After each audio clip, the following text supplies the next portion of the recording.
Hello, chat. How's everyone doing? Y'all good?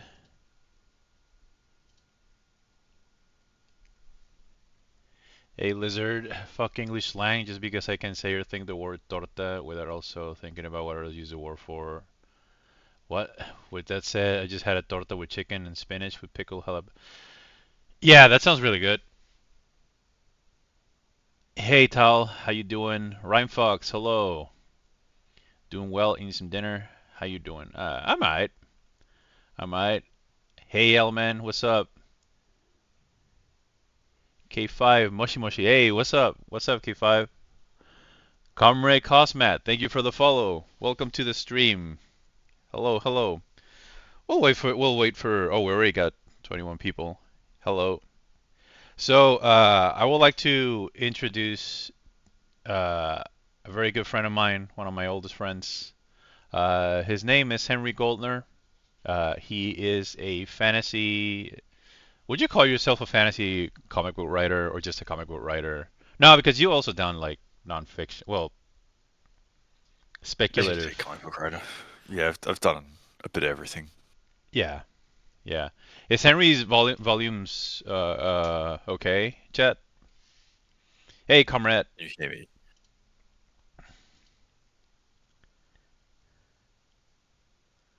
Cool, cool. Oh, that's odd. You're. Oh, wait, hold on. There we go. There's your icon. Hell yeah, we did it. All right, that's The cool. one on that's my icon on Discord, but not my icon on. That's fine. It That's is, fine. yeah. Okay, wait, hold on. It is a remarkable likeness. I'll just point that out. Yeah, I don't think so. I think the face is too small, but you know. That's the problem, oh, man. Yes, Aller and I have known each other a very long time, and he very graciously has brought me in here to yak away at a bunch of strangers. Hopefully, not be too boring. And if I am too boring, I don't fucking care. You can get over it. Well, well, I forgot to mention the part where if you're too boring, we're going to shoot you out of a cannon, and we're gonna stream it both here on YouTube. But you know, let's just not be That's boring, fair. and that Yeah. won't happen. I'll try. It's a struggle, but I'll try. Yeah. Uh, Morning Blues, hello. How you doing? Yeah, we've known each other for a long time, actually. When I think about it, like, because we met each other what on 4chan, of all places. that's the place we want to mention. But yes, we did. I don't pretend I didn't used to go on that website. Uh, Uh, I think maybe this is a good I think maybe this is a good opportunity to like talk a little bit about. I mean, we're both fairly. I'd say we're both fairly old. um, but yeah, I guess just to give it a little bit of context to that, 4chan wasn't 4chan was never good. Let's put that. 4chan was never a good place, not even back then. Let's get that out of the way. However, it wasn't the right-wing cesspool that it turned into uh, from 2016 onward. It was still a pretty shitty place, but back then, like what most people's idea of 4chan is the board known as B, which is random. That's where most of the edgy shit came from back in the day. But what a lot of people don't know about 4chan is that hey, what's up, Cobra? You'll never find a more wretched hive of scum and villainy. Maybe back then that was the case. You can make the argument that there's worse places now. oh, Um, there's much worse places now. yeah. But when most people think of 4chan back then, they thought of B, and what people think of 4chan nowadays, they usually think of Pol. Uh, but back then, what a lot of people don't know about 4chan is that it had image boards of nearly every kind of interest you could imagine. It had a film board, it had a comics and cartoons image board, you know. and it had a traditional games board, and the traditional games board was for everything from D&D, like tabletop RPGs, even I guess that also included like games like chess and stuff like that, right? Like any kind of tabletop. Yeah, technically. Yeah, technically. Yeah, yeah, yeah. I mean, And people did use to, but not so much. I mean, it was always a bit of a joke whenever there'd be like a chess thread. yeah, yeah, it was kind of a tongue-in-cheek thing. But Uh, in this board, uh, in this board and a few other boards, like the comics board and the anime board, there was this tradition known as the draw threads. And the way draw threads work was like because everybody was anonymous, uh, they would all just submit a request. For example, in the traditional games draw thread, people would request art of their D&D character, or of an NPC they wanted for a game, right? And they were usually very short and sweet, It's like, oh, I would like, I don't know, I would like a dark elf sorcerer with ice powers, And that was it. That was the description, in hopes that another anonymous user would draw that request, right? And they would deliver it. So it was kind of like it was almost like putting like it was almost like using a slot machine, hoping that you get lucky, right? That's personally what I started drawing. I've always drawn, like ever since I was a kid. I've always drawn, but um, but that's when I started doing it a little bit more seriously. And one of the ways I got started actually trying to get better and improve was uh, through these draw threads. I would anonymously fill out requests, and well, for you, it's pseudo anonymously to pseudo. eventually attract an identity. I mean, it's Yeah, just always distinctive, if nothing else. yeah, yeah. People started kind of figuring out. Uh, hey, Raid, what's up? That Pokemon? Uh, the Cromling is certainly not a Pokemon. I would not advise. I would not From a advise Digimon, really, right? more of a Digimon, I guess. Yeah, it's able to speak. Uh, Chrome has no fucking clue the difference between a Pokemon and a No, Digimon. no. Henry had to If, explain that to me the other day. Uh, I didn't realize that. we That won't yeah. give the context for why, because it's not appropriate and wouldn't be funny to anyone who wasn't there. First stream I've joined, I didn't know Chrome has such a cool voice. I think you're talking about Henry. No lad. But I did not have a cool voice, but welcome to the no, stream. it's already, man. I'm just deflecting the compliment. Right. As it is my Of course. nature Of course. to resist. Did you trip code? Uh, Not at first, and I only trip coded in the comics board.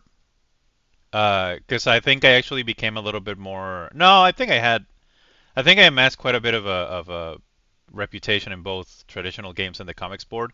I have a ton, and I mean a shitload of drawings related to comics.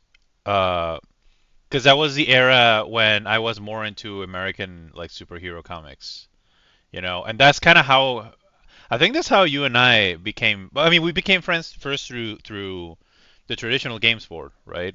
But then we Yeah. both. But then we I both. am not an artist. I doodle now and then, but not an artist. Yeah. Chrome used to put up streams not dissimilar from this, where he'd draw stuff and we just hang out and chat, and we got along in the chats, and then yeah, we just became friends through that. Yeah. Um, I always had ambitions to do comics, so did he. So it's like we had a natural um, interest, common interest, yes. and we also both really enjoy fantasy, particularly pulp fantasy, and that's kind of where our friendship kind of started, just talking about that stuff. And then we talked about like doing a comic that never really happened, which is fine. And that's a pretty common story for anyone doing this stuff. Yeah. Uh, and Yeah, his career went one way, my career went another way, but we stayed in touch, we stayed friends. Um, Particularly through like things like what comic? It was a planned pulp fantasy comic. Well, fantasy is not the right word. Pulp comic called Cromwell the Exile. It Yeah. didn't end up becoming anything other than a few pieces of concept art. Yeah. Really Yeah. good concept art, but that's about it. And Yeah. it was about it's kind of our own take on Conan because we got talking about like, well, what's Conan about? Conan's Robert E. Howard when he was. What is a pulp comic? A pulp comic is a comic that draws on uh, uh, the imagery and atmosphere of like 1930s speculative fantasy, science fiction, short story fiction, novels too, but primarily short stories. Things like Conan Yeah. the Barbarian, Flash Gordon, Edgar Rice Burroughs. If any of those The names are familiar to you. um would the Saint count as a pulp? Yeah, I'd say so. Yeah, noir is definitely part of. Noir's a little classier, but it's still very much like connected to the pulp side of things, The like Raymond Phantom, Chandler with like the Phantom. Phantom. Definitely, yeah, definitely draws from the pulp tradition and kind of starts with the shadow. Yeah. So vigilante fiction as well as things like Conan the Barbarian and I would even things like. say if you want a more modern like not quite pulp but pulp influenced, we can you can maybe look at Hellboy. Hellboy has a lot of pulpish influence, especially in his first few comics, like his first stories. Uh, Batman, the original Batman comic was also somewhat.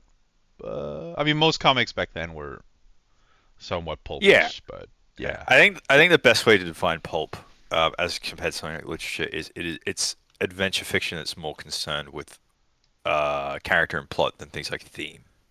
So they have themes; they're not themeless, but it is very much about like watching the barbarian hack off the evil sorcerer's head more so than getting an in-depth explanation of the racial dynamics of 1920s America. yeah, Uh, in a literal sense, yeah, no, that's true. That's yeah. what it means. But it came to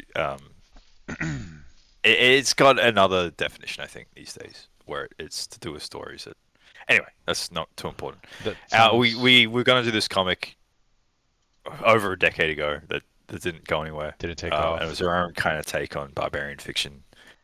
Kind of like, for lack of a better, it was like anti-barbarian fiction. I think would be the best way to describe it, Yeah, we're trying to in make the sense that a more thoughtful kind of uh,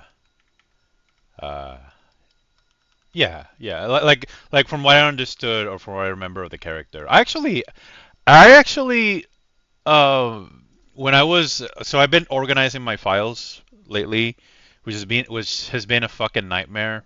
Uh, but it's also helped me understood in which ways my autism actually manifests.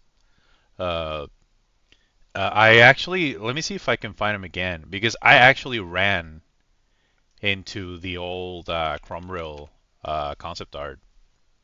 Let me see if I can find it. Uh,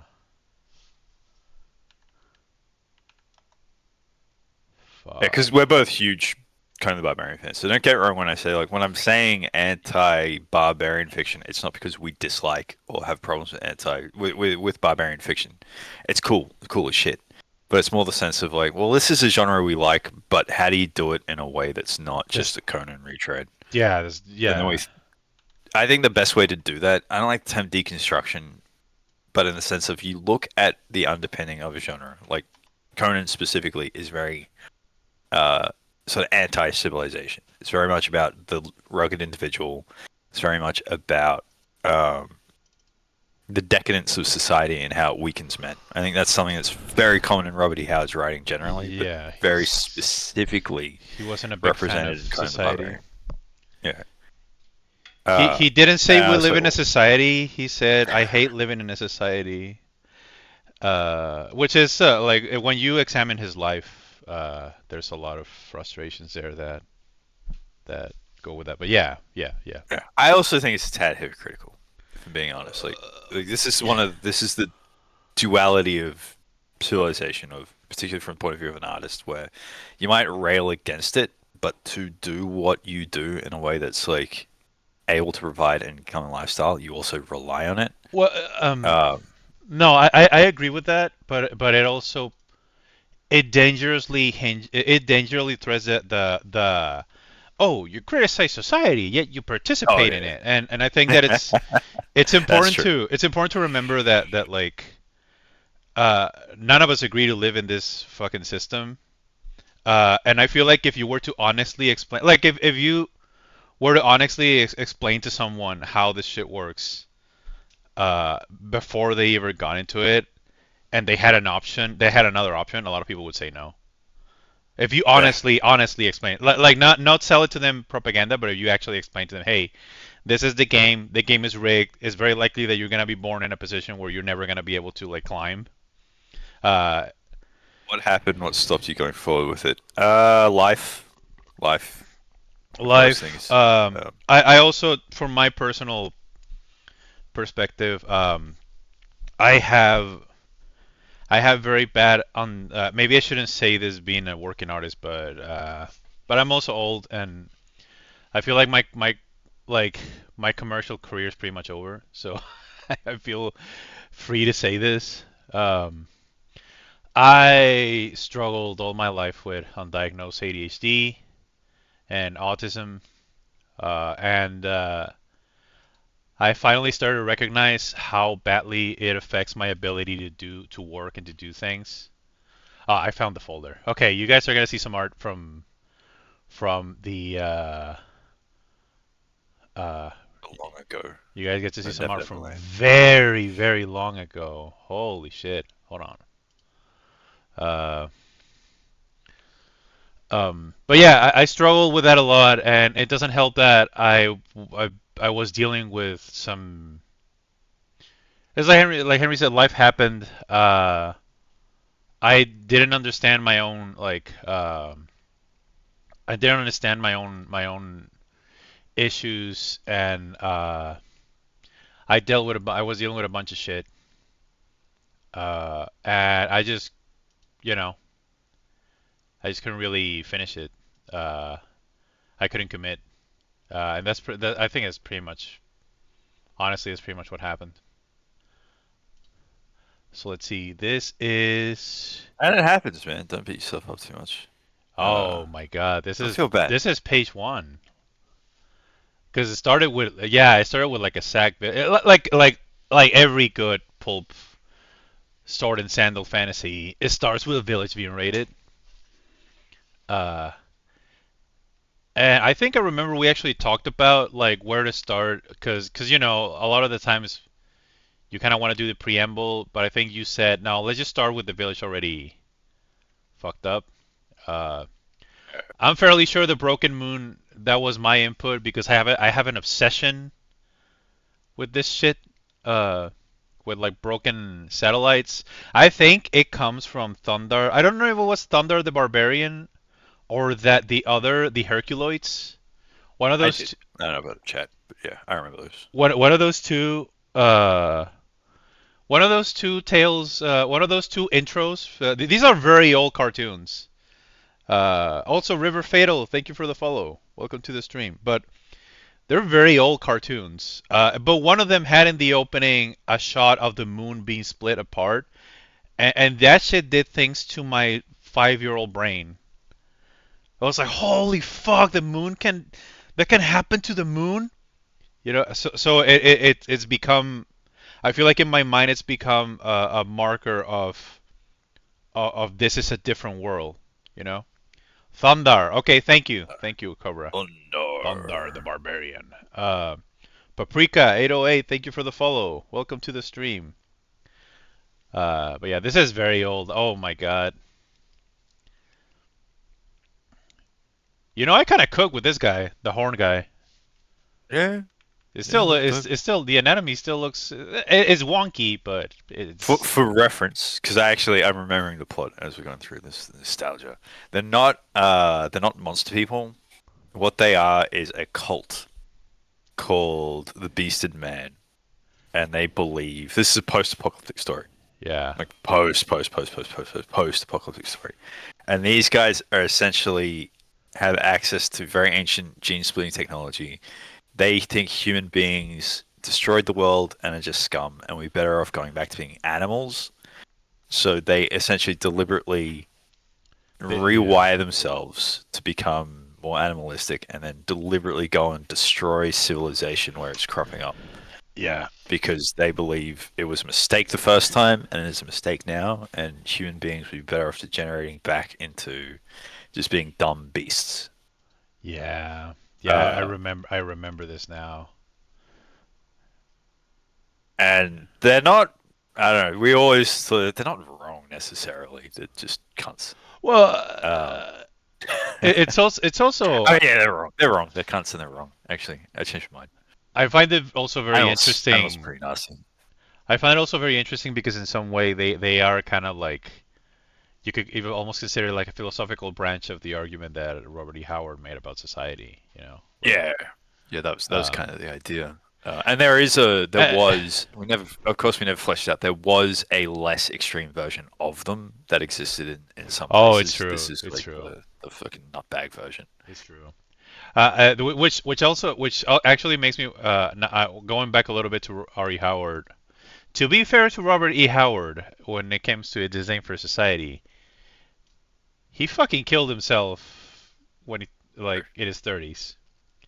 So you can say what you want about the man, but he was like you know what? I don't like this shit. I don't want to participate in it. My mom's dead. I'm out. Which is that it kind of sounds like I'm being facetious, but it's a tragedy. It's sad, but you know. Uh, Yeah, this is a light and bright and entertaining chat we're, currently. So we're, after Robert E. Howard painted his room with his oh brains, wait, we okay, decided. okay, wait. This is interesting because I have pages 1 and 2 of Cromwell the Exile, but then I have two other pages 1 and 2 of Cromwell the Exile. Was this a second attempt? Because like the art here is There was going to be like a montage. I think there was a montage moment after the intro where we were like, "The world has changed," yeah, sort of thing, and then you like get a yeah. quick snapshot of Not gonna what lie, I the kind world of is I kind now. of cope with this too. You did very well with everything, dude, because you're a talented artist. Yeah, Nah, but I mean, some of this art is still pretty dated. Like, I mean, your style's definitely refined, but it's still good shit. yeah, yeah, yeah. I can. This is page 2. Yeah, as a montages of people. I kind of surprised even back then. I was already drawing like diverse, kind of like we both had the like We talked in advance about it being like that as a setting. Like we didn't want it to be yeah Northern European or Western European or whatever. yeah we wanted Like if you to. have the image of Cromwell himself, you guys will get what I I, mean. I was gonna I was gonna go into that, yeah, because I But want to see the yeah, shot where he first appears. There he is. Look at this handsome fucking dude.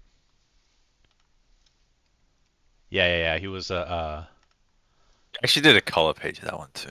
Because yeah. you're like, I think I want to do this one in color, and they did that, Yeah, and because then that's kind of when it died. After yeah. you did that, Oh no.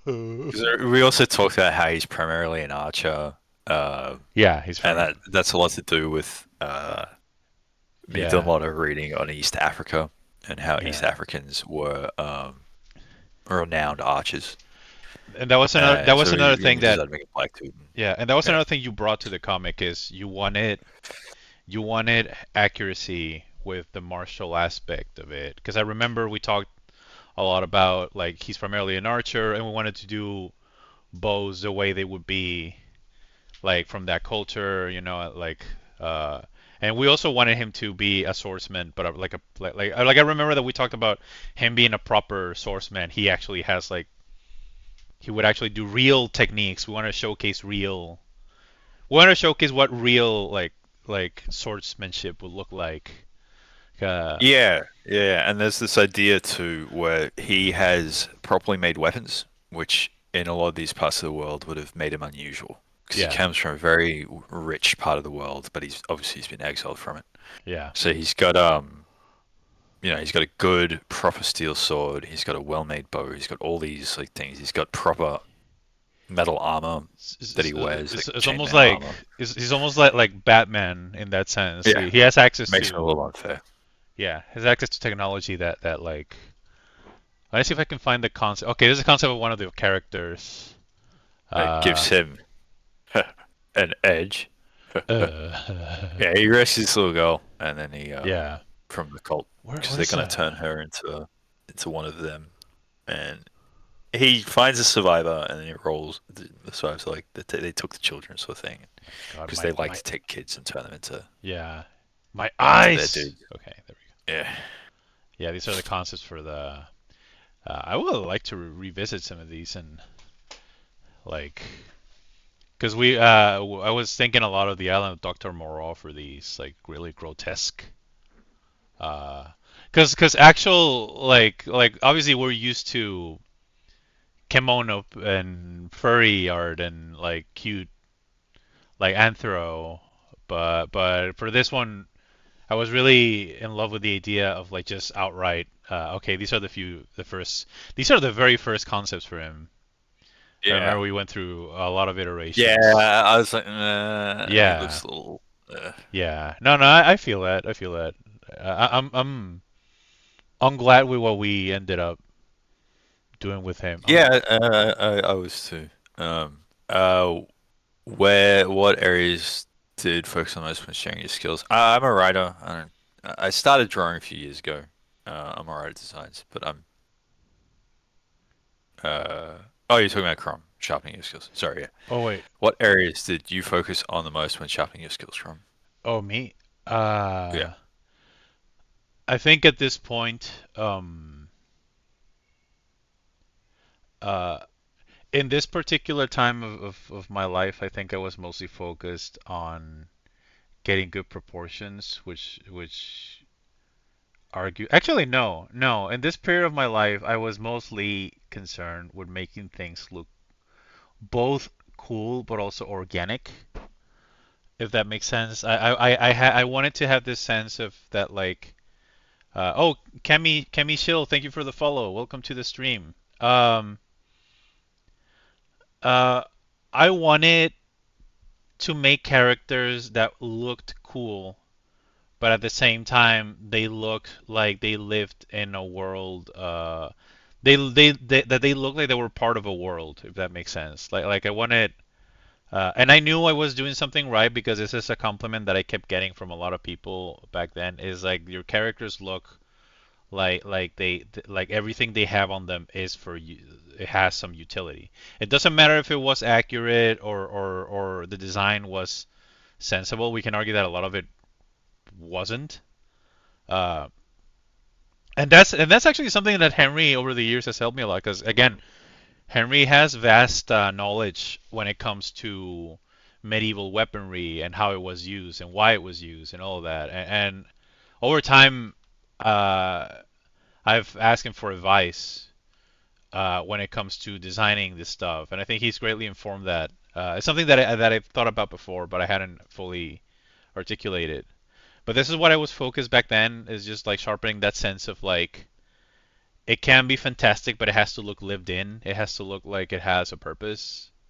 Um, like with these guys, like this specific thing right here. I'm gonna use my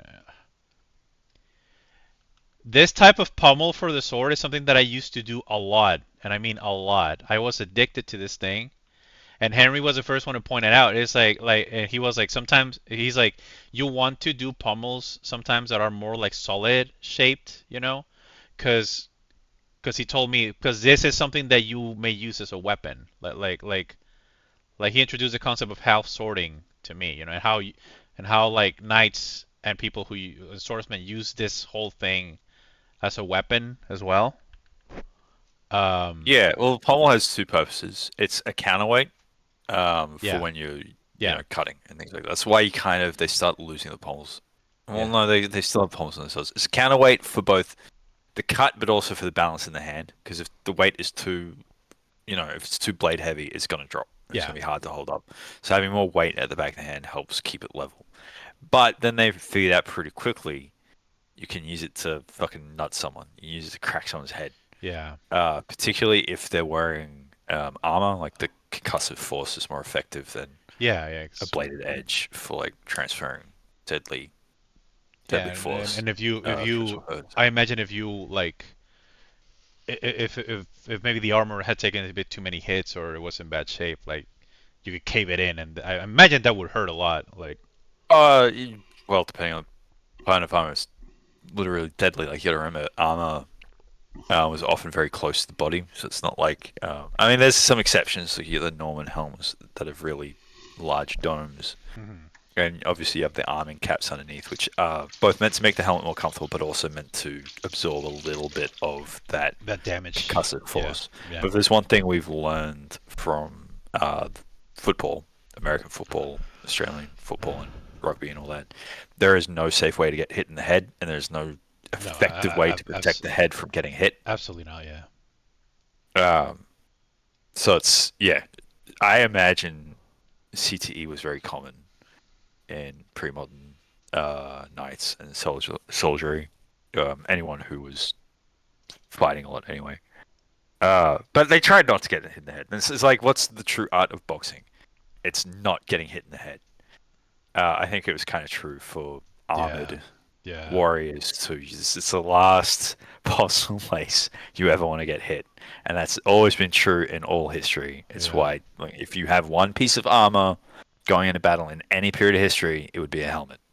Everything else is secondary after the helmet. I mean, Yeah. obviously you want as much armor as you can, but like the minimum requirement, and it's never reflected anything, is a helmet.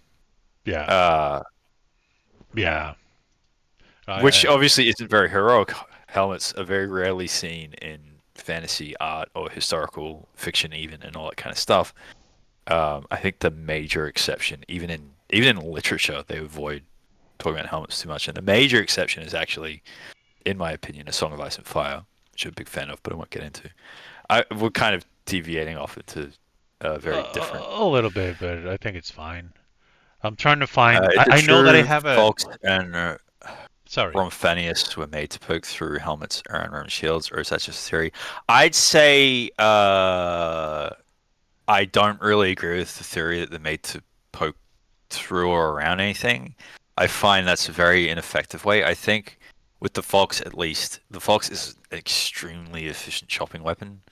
It just doesn't follow modern blade dynamics where we want like the curve on that goes outer because it's meant to draw and cut, whereas the Fox is the curve is, from what I remember. I'm not great on antiquity, but I imagine it was just meant to be like a big fucking cleaver.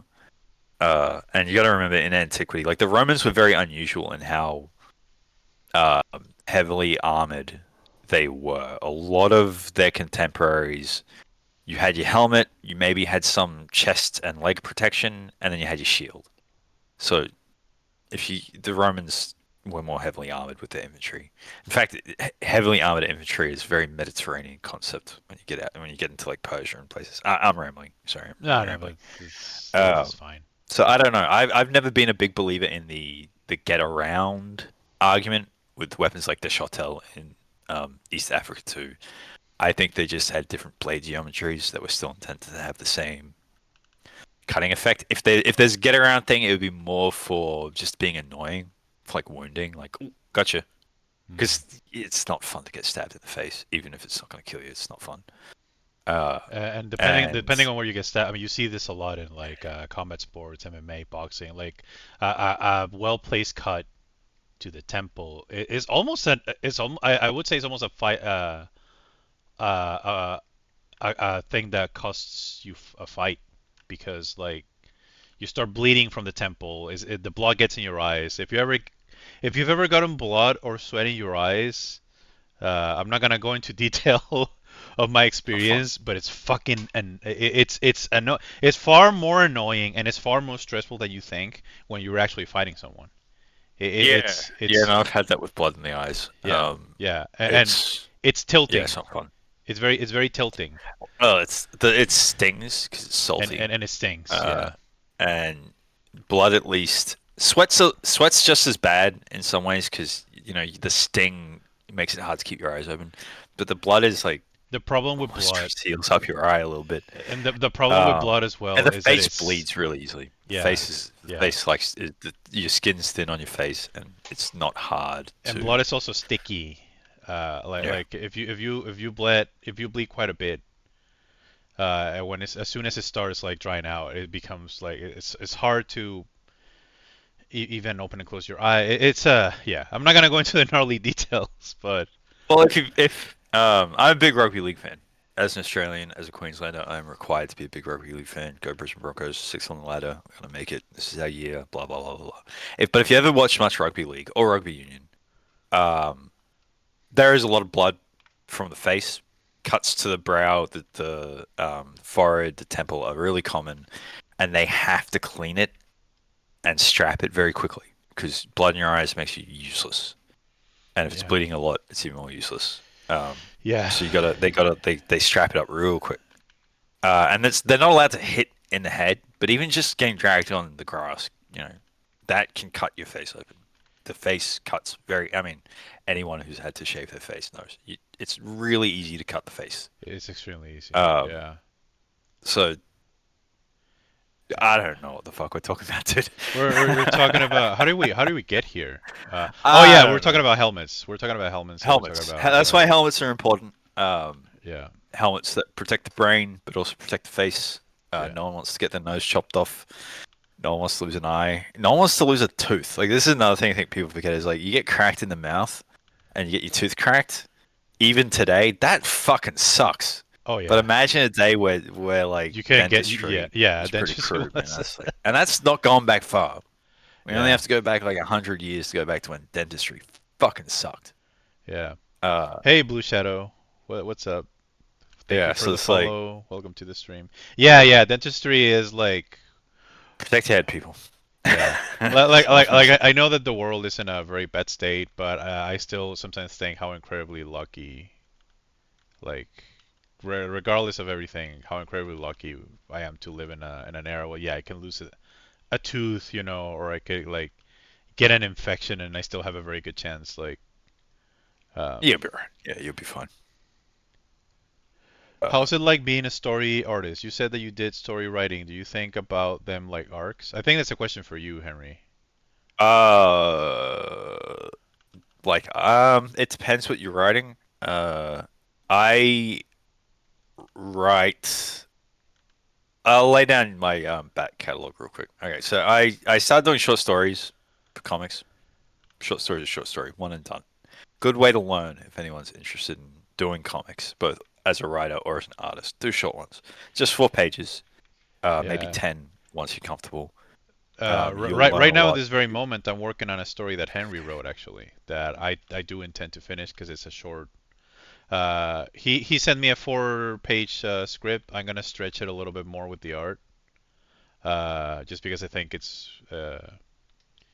maybe one more page. But yeah, short stories. Yeah, I agree with Henry. Short stories are good. Like are a and it's good a good way to experiment too. Good way to learn. Good way to experiment without burning yourself out, without getting caught up in yeah, because stories grow with telling, and you got to learn to control that.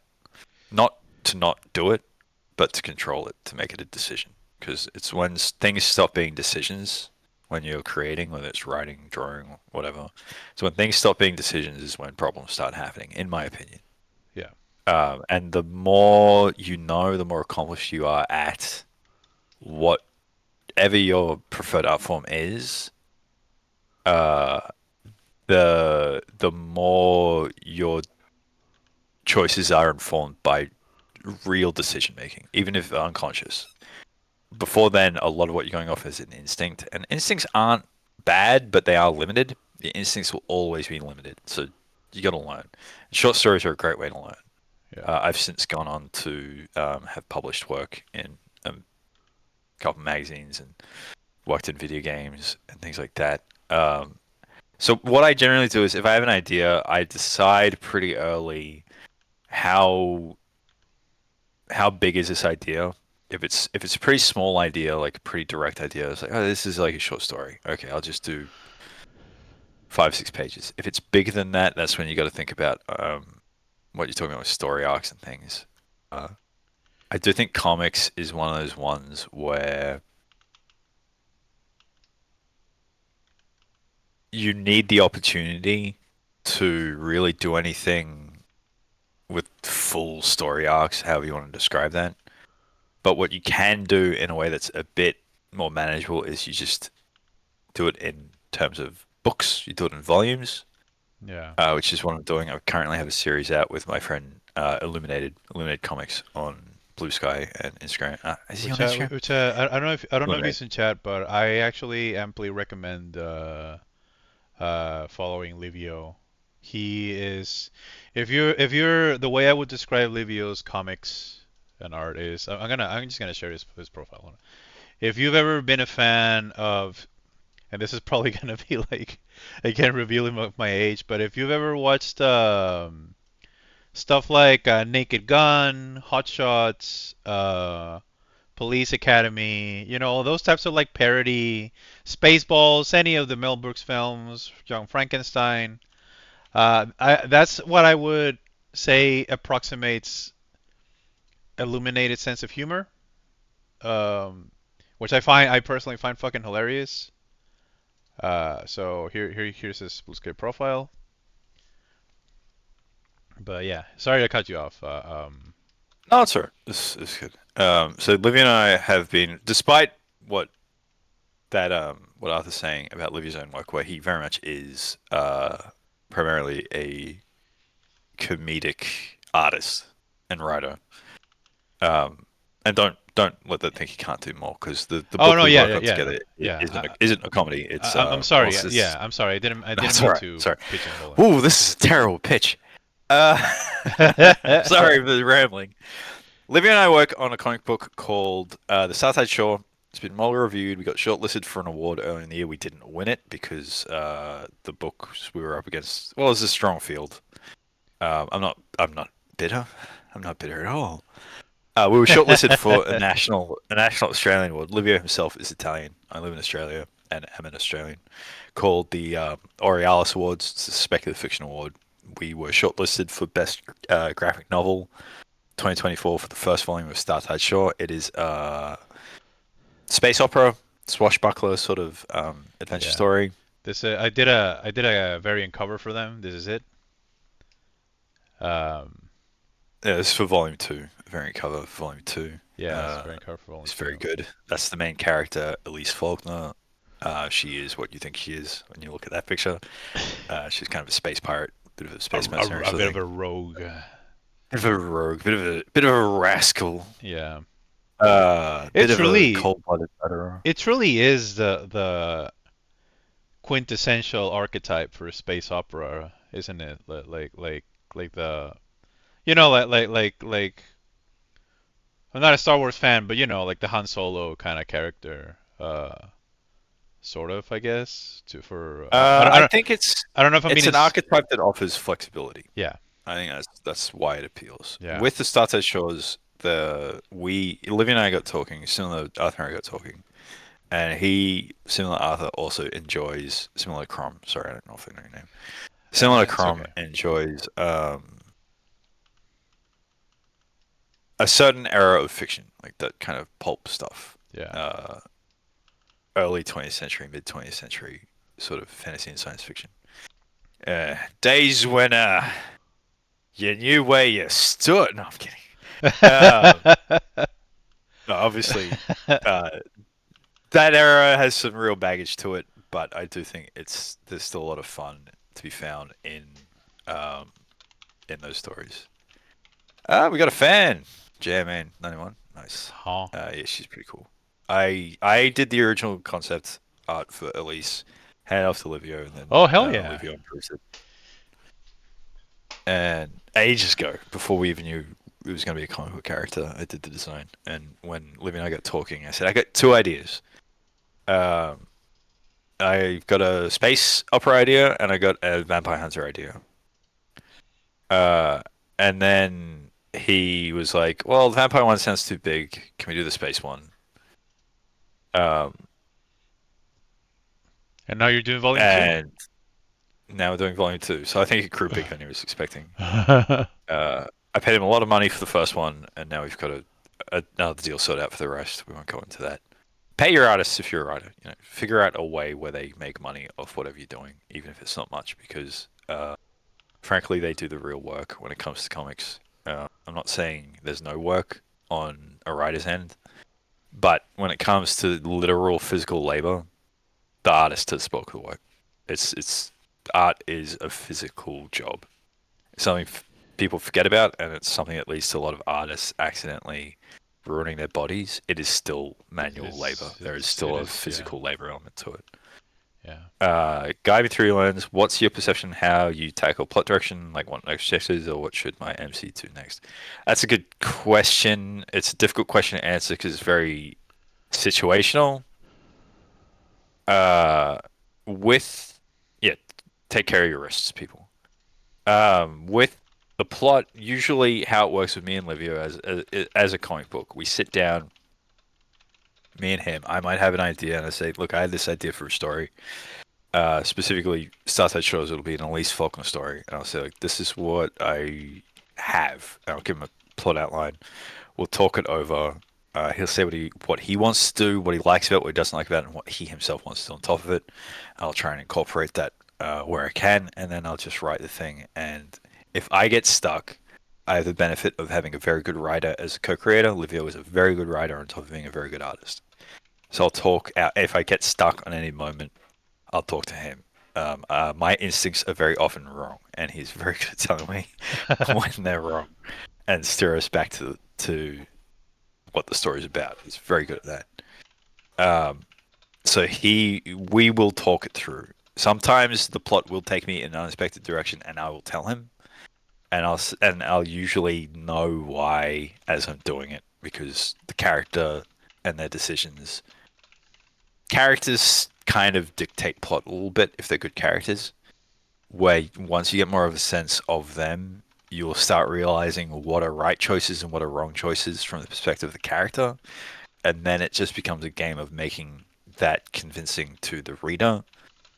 I don't believe in plot holes. What I believe in is writers not convincingly presenting the decisions of the characters, which is more of a craft problem than an actual plot problem. Like if they sold it better, it would work.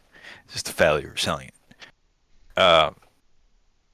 So that's kind of how that works for us. Everyone's going to have their own process. Hmm. If there is a big plot change, obviously talk about it with Livio. I'll write the script before he does the thumbs, but then essentially do a three draft process. I do a first draft. I send it to Livio. He goes, change this. And so I do a second draft, send it back. Then he does the thumbnails with lettering, and that's essentially a third draft. And then I'll go through it and say, change this. And then we go to the ink colors from there, and that's pretty much how it works. I think it's a very effective way to do a comic. Uh, I think one of the problems with comics is they're very difficult to edit when it's just an artist primarily, if they're not working off a script.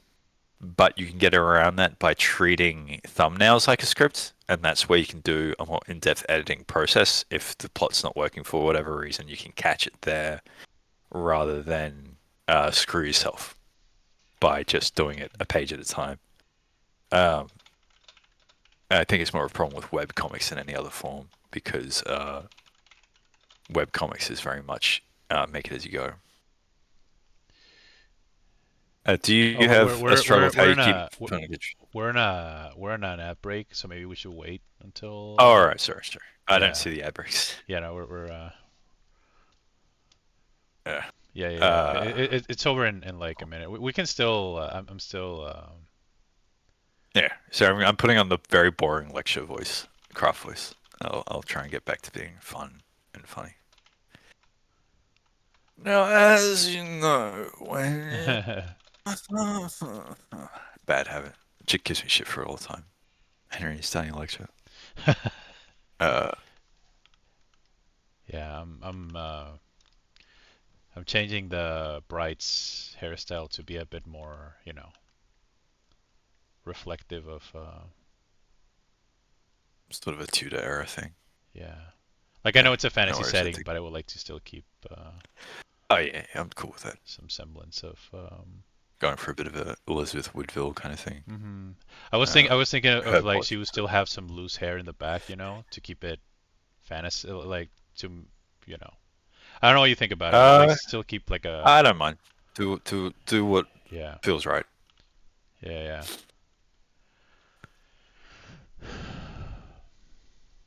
Yeah. Yeah. Yeah. I've got a pretty good ad block, so I never see ads on hmm Twitch. Never had to deal with it, luckily.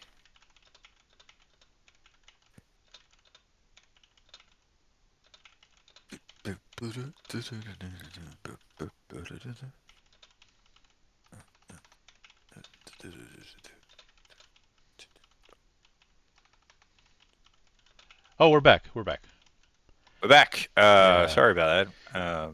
Yeah, take care of your wrists, people. Take care of your Yeah. forearms. Massage your forearms if you can. A lot of wrist pain is often forearm tightness. Not exclusively, but it definitely doesn't help. So yeah, improving your Yeah. grip strength, improving your forearm strength, but also massaging that is good. Yeah. Do you have a struggle with how you keep it fun and engaging for yourself? Sometimes. Is that question for I think it's for both of us. both of us? Raid27 asks, do you have a struggle with how you keep it fun and engaging yourself? And I guess the answer to that, and I think it'd be true for you too, is yeah, sometimes. Yeah, same here. A lot of it is honestly though. I think that's just at least to me. A lot of it is just depression. I have chronic to add to my laundry list of wonderful character traits. I have chronic depression. I've learned mostly how to deal with it, but it does make it very hard sometimes to enjoy even things that I know I enjoy. Uh, so honestly, streaming has helped a little bit with that. Surprisingly, it's helped having like an audience to talk to when I'm streaming. Or Johnny Law. Uh, Um, I, yeah, I mental health can definitely be part of it, but at the end of the day, every job can be boring. for Johnny Even the most Law. fun job. You could be a fucking ice cream eater as a job, and there will be days where you go, I really don't want to fucking eat any ice cream. Yeah, I don't feel like doing it. Uh, Yeah, yeah, but you still kind of have to do at least some of it, and those are some days it's really easy, some days it's difficult. It's perfectly normal to not want to fucking do the thing. it's true. Sometimes you shouldn't wait on inspiration. Inspiration is the death of finished work. hmm But there are days you shouldn't take that to mean you shouldn't rest. If you're feeling burnt out on it and you're like, I really don't want to Uh, fucking draw today, I don't really want to write today, it's okay to take a day off. yeah. It's more than all right. Sometimes it's the best thing It's for it. not it's not even just okay. I like to interject here. As someone who has also written and published comics on their own, and also like we're both creatives, we both in creative fields. So I Yeah, think, but as someone, not only do I think that it's okay for you to take breaks and do other things, I actually come to realize that at least for me, as an artist, it is necessary, especially if you're a writer, especially if you intend to write stories. You have to take breaks, and you specifically have to take breaks uh, to have fun and to live life. yeah, yeah.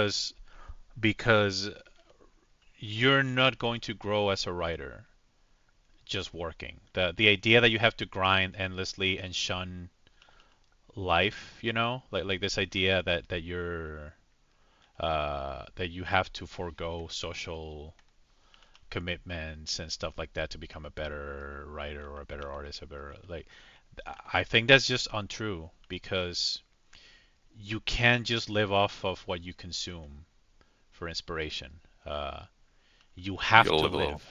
Yeah. I do think there are days where you have to pick: do I go out Yeah, tonight yeah, or yeah. do I work on the weekend? Absolutely, absolutely. But you have to make But yeah, space for you both. shouldn't become a shut-in. You shouldn't become someone who fetishizes the grind, Yeah. because that's not going to get you very far, and And it's just going to burn you out. and you need experiences outside of Yeah, and hobbies that have nothing to do with like Yeah. I'm a big fan of I call it football. You guys call it rugby league. I'm right, you're wrong. Fuck you. I'm a big fan of rugby league, and it's helped me deal with burnout because it has nothing to do with nerd stuff. It has nothing to do with anything. I just sit down for a couple hours on a Friday or a Saturday and watch two teams of dudes belt the shit out of each other over a ball, and it's a lot of fun. And it takes my mind off things, Yeah. and sometimes I go to live games, and it's got nothing to do with anything, but it's getting me out. It's getting me a Yeah. different interest. Yeah. Uh, and my team ain't doing great, but fuck it. Uh, Yeah. they're my team. So Yeah. it's this thing of having interests that take you away from From your work. even just the creative side of things, from your work, from anything to do with it. I think helps. It's It also, yeah, it's also a thing of gives your like, brain a second to relax.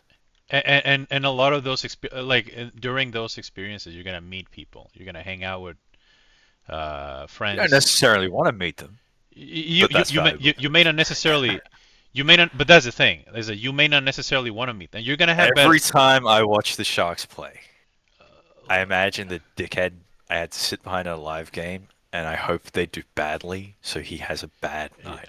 So they Okay, don't necessarily make you a better person, it but won't. they do. Okay, They do give you yeah. experiences. What I'm trying to Very say, specific. what I'm trying to say is not necessarily gonna make you a better person, and at the time, is not necessarily gonna enrich your life. Maybe you're gonna meet someone. I met some really bad people in my life.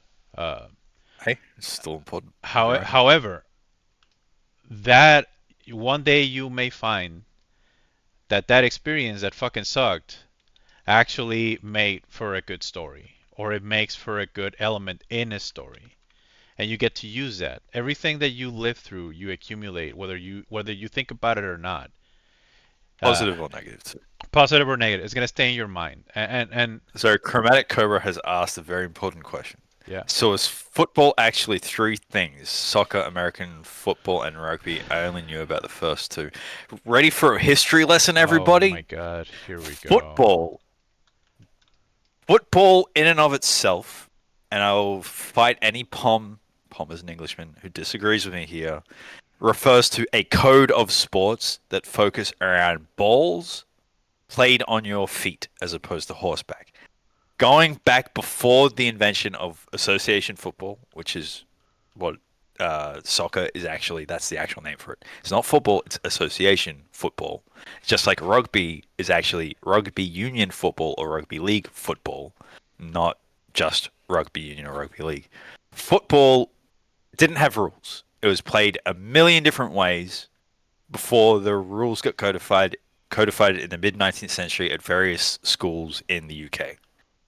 Uh, Oh my God.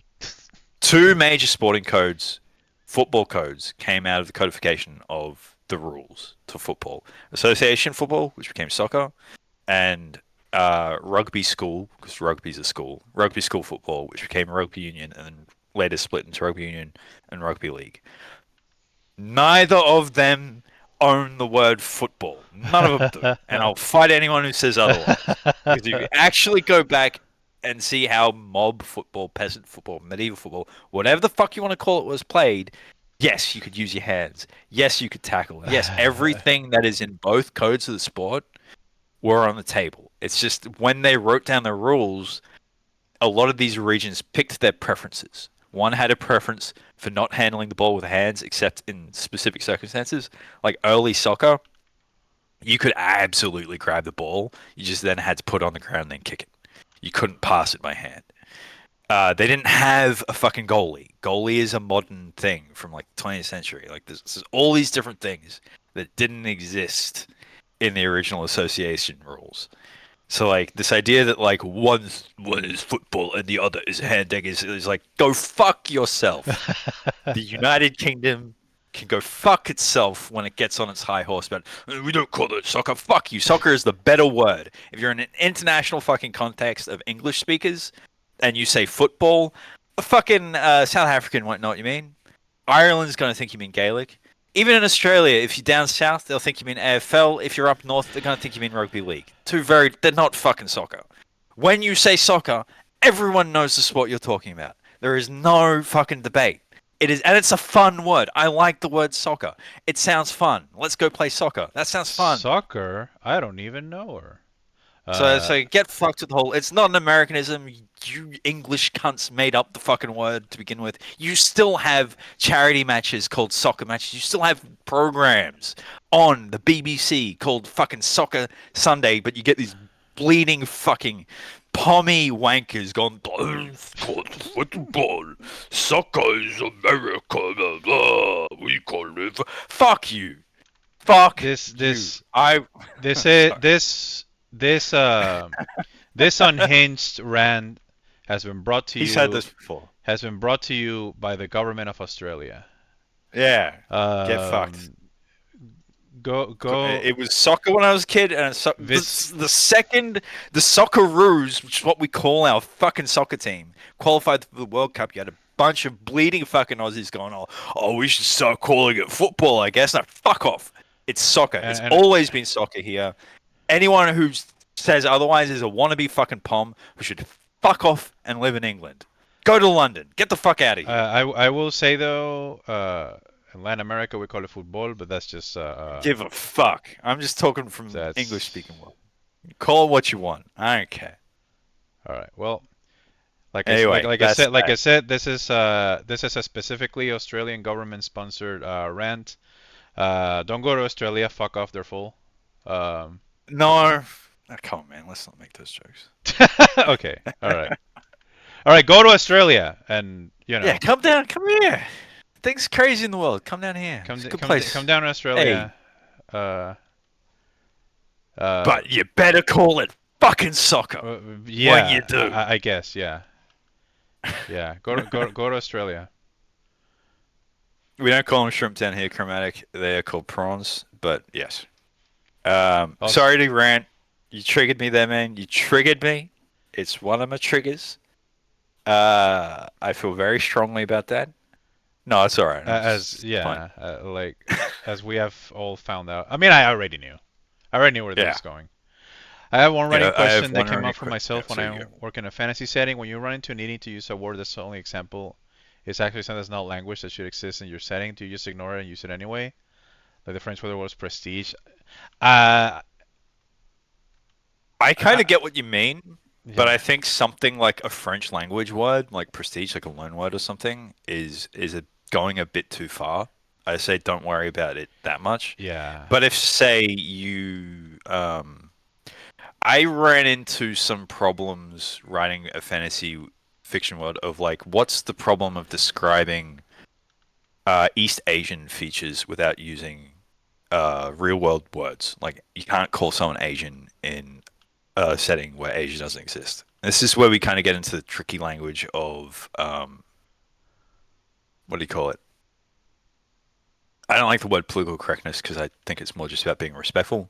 But you run into the problem of language involving depiction and cultural sensitivity.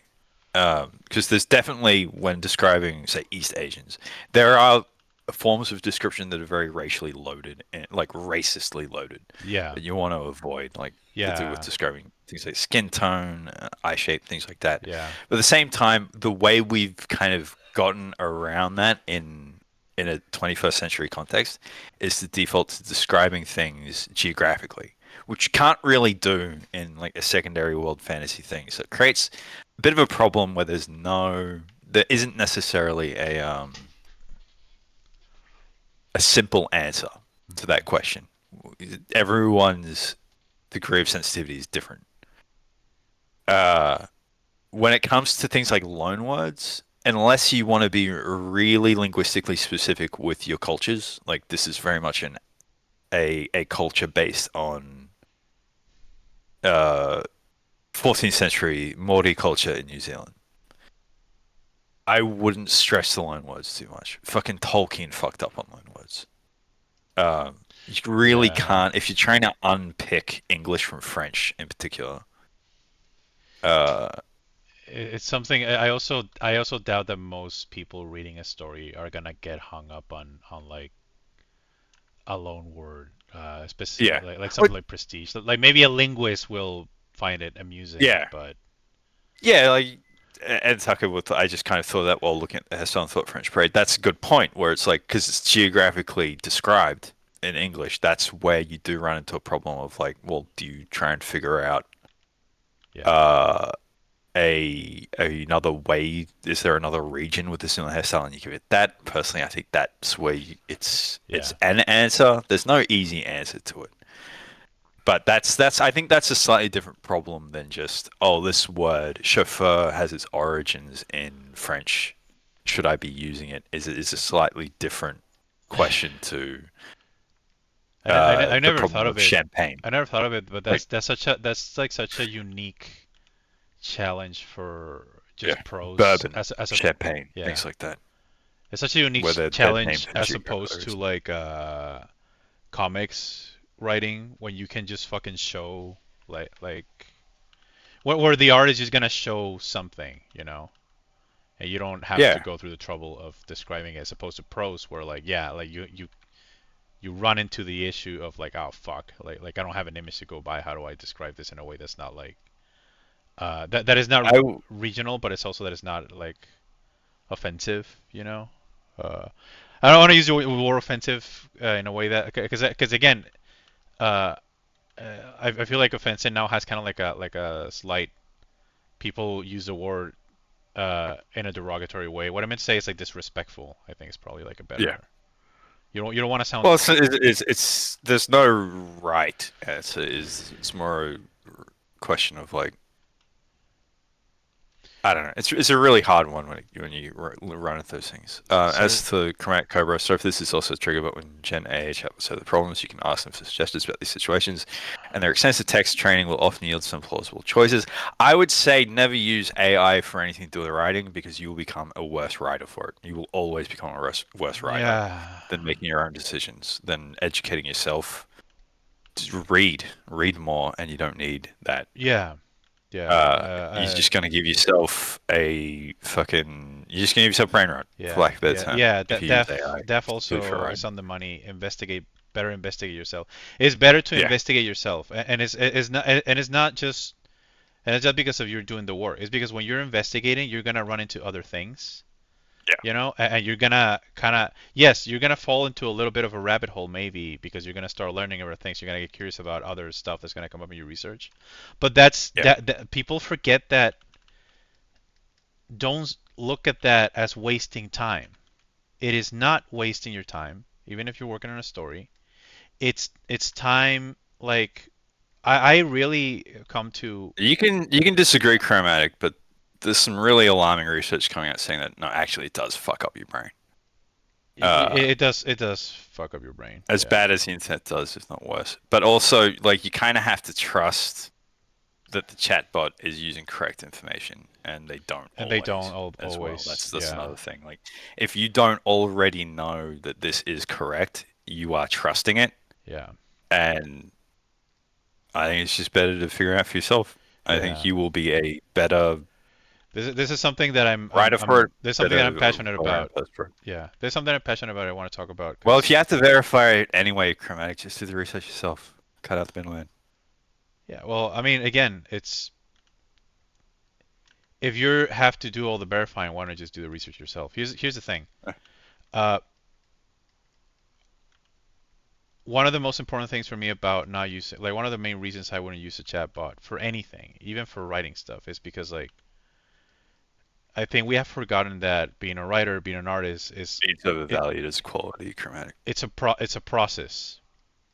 It's not just the end Exactly. result. Like it's also a process in which you like investigate, you gather references, you like verify, etc., etc. Like and personally to me, using an AI to skip any part of that process is just actively something that I do genuinely believe is going to make me a worse writer. You know, and humans Artist, what's writer, what's anything. and humans have an inborn tendency. I include myself in this. We all have an inborn tendency to seek the path Oh, of it's never a waste of time, Talvin. Just I yeah. thought you meant that reading other books and taking other. It's never a waste of time. It's never a Really. waste of time. Never, it's never a waste of time. But what I'm trying to say is humans, all of us, every single one of us. It's actually, I think, more like it's just generally like an organism thing. We have a natural inborn tendency to seek the path of least resistance. And if you'll see this with anything, and people start using AI, oh, I just use it for this, I just use it for that. Eventually, you're gonna start using it for other things. Because why wouldn't you? Like it's a path of least resistance, but it's also actively making you worse at anything that you're doing. Uh, that's my thoughts on it. Um, and I don't. People can disagree with it, but that's just how I feel as both a writer and an artist. I think it's uh, yeah. I don't know. And again, if you need to verify the results anyway, Might as well do just your do research. research stuff, and you might discover unexpected and interesting things in the process. Yeah, might as well. If you have to verify it, might as well just do your research. Like you're not wasting your time. I promise you, it's not a time. I really, I also think people like really overstate how long some things take. yeah, Like I remember reading some about some woman. Oh, I use chatbot to put together my grocery list, and it's just like grocery lists don't take that fucking long to put together, lady. Why are you doing that? yeah. And you're ceding responsibility to this fucking autofill function, It's basically yeah, where it's like take some responsibility for like what you're putting on your table, lady. I don't know. I think we're in a rush to do nothing a lot of the time. Uh, yeah, Life is about that stuff to a degree. Taking time with stuff, figuring things out. yeah. I think Um, I feel like a lot of yeah, like one idea that I've been kind of pushing against in my own head is the idea of hustling and being productive and do this and that. Like I get it. Like you have to make money to stay alive, and I understand that. I mean, I think I understand that very well actually. But at the same time, um, I do think that the obsession with the results and not the process when it comes to art, it's what's making AI chatbots and AI prompt generators and stuff like that. I feel like that's what's making it popular is because we have this obsession with results, and we've kind of forgot that like art and life in general is a process, and you have to enjoy that as well. You have to be there for that as well. yeah. If you skip that, you're basically skipping the part where you're growing. Like, um, if nothing else, like that to me is like if nothing else, because people say, well, these things are as creative as people, blah blah blah, they're getting better. By Uh, definition, not creative because they have no creativity. yeah, but if nothing else, you're doing yourself a disservice by skipping a process that is actively enjoyable and is going to make you a better writer, a better researcher, a better artist, etc., etc. Like, Like I was saying earlier about choices. If you don't know how to make choices, you're just going off instinct, and instincts aren't always right, and instincts are very limited. yeah, And if you're deferring choices to the butt, uh, yeah, yeah, yeah. No, I think that's a you're good point. literally crippling yourself needlessly just for the sake of expediency, and that's always a bad idea, in my opinion. Yeah, yeah, I agree. I got into a very, very mild. Actually, I decided to block the guy pretty quickly, argument about whether or not um, using generative AI counts as writing. It doesn't, and it never does. And my argument essentially boils down to because they were arguing, oh, you need skill to use the prompts correctly. Like that matters. My argument boils down to you can be very good at FIFA. That does not mean you're good at playing football, soccer, whatever you want to call it. You're playing a video game. That is not the real thing.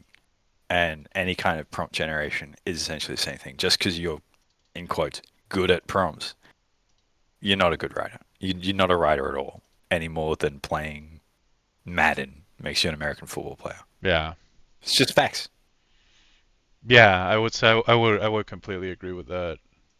Because again, like you're not going through the process, and the process is very You're important. literally not writing. You're literally not drawing Yeah, and the in any meaningful way. Maybe in some way, getting the prompt to give you the result close to whatever that means takes something like skill, but like it's not the same thing and will never be the same thing. It is in this again, it's in the same world as saying, "Oh, I'm really good at Call of Duty. I'm a Navy SEAL."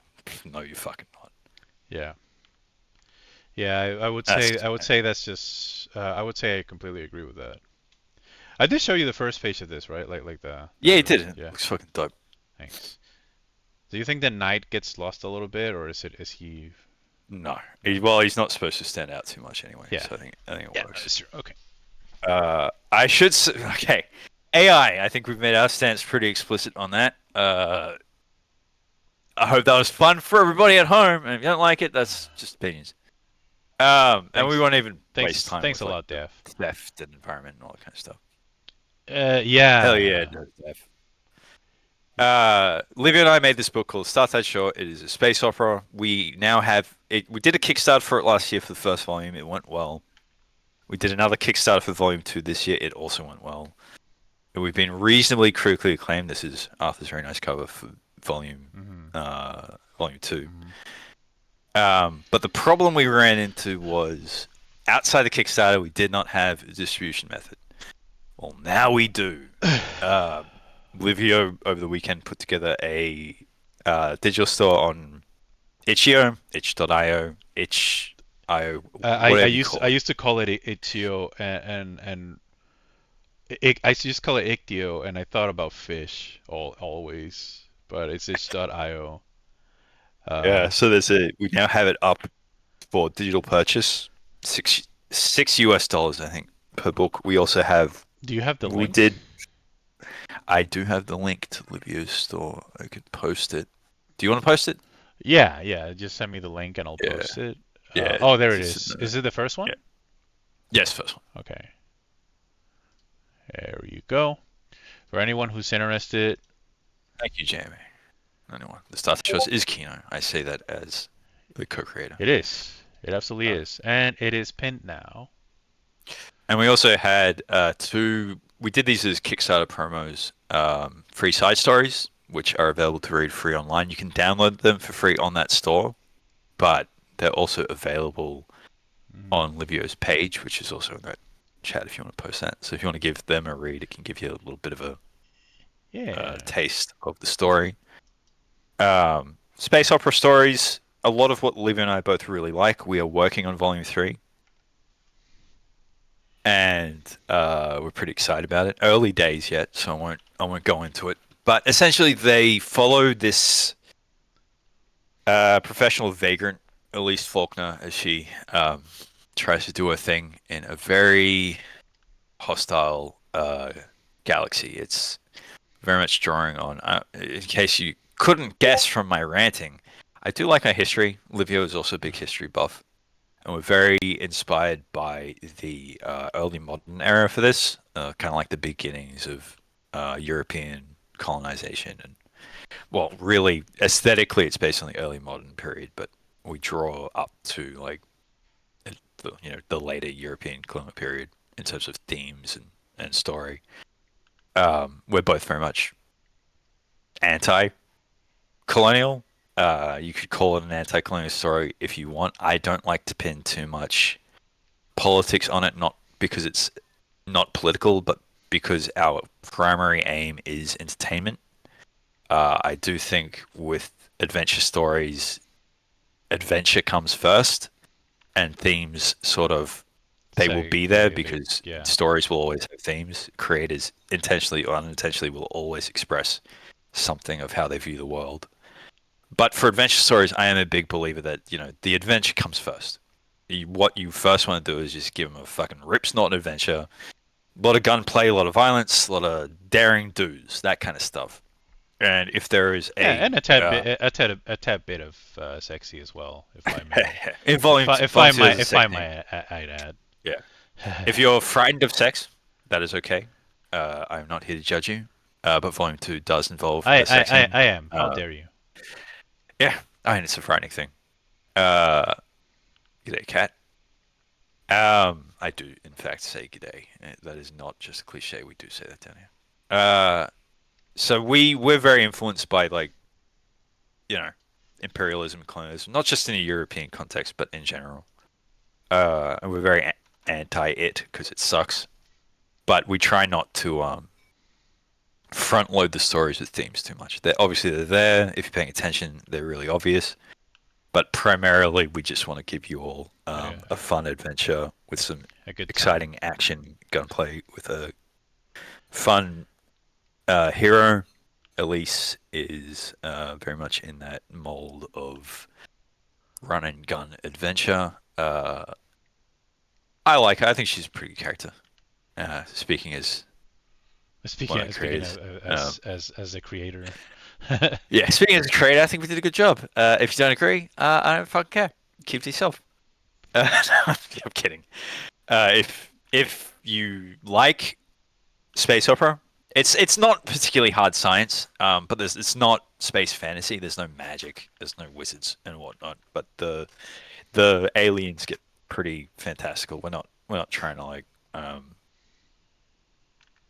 we ain't doing a Isaac Asimov here. Um, but it's yeah. So she's your typical.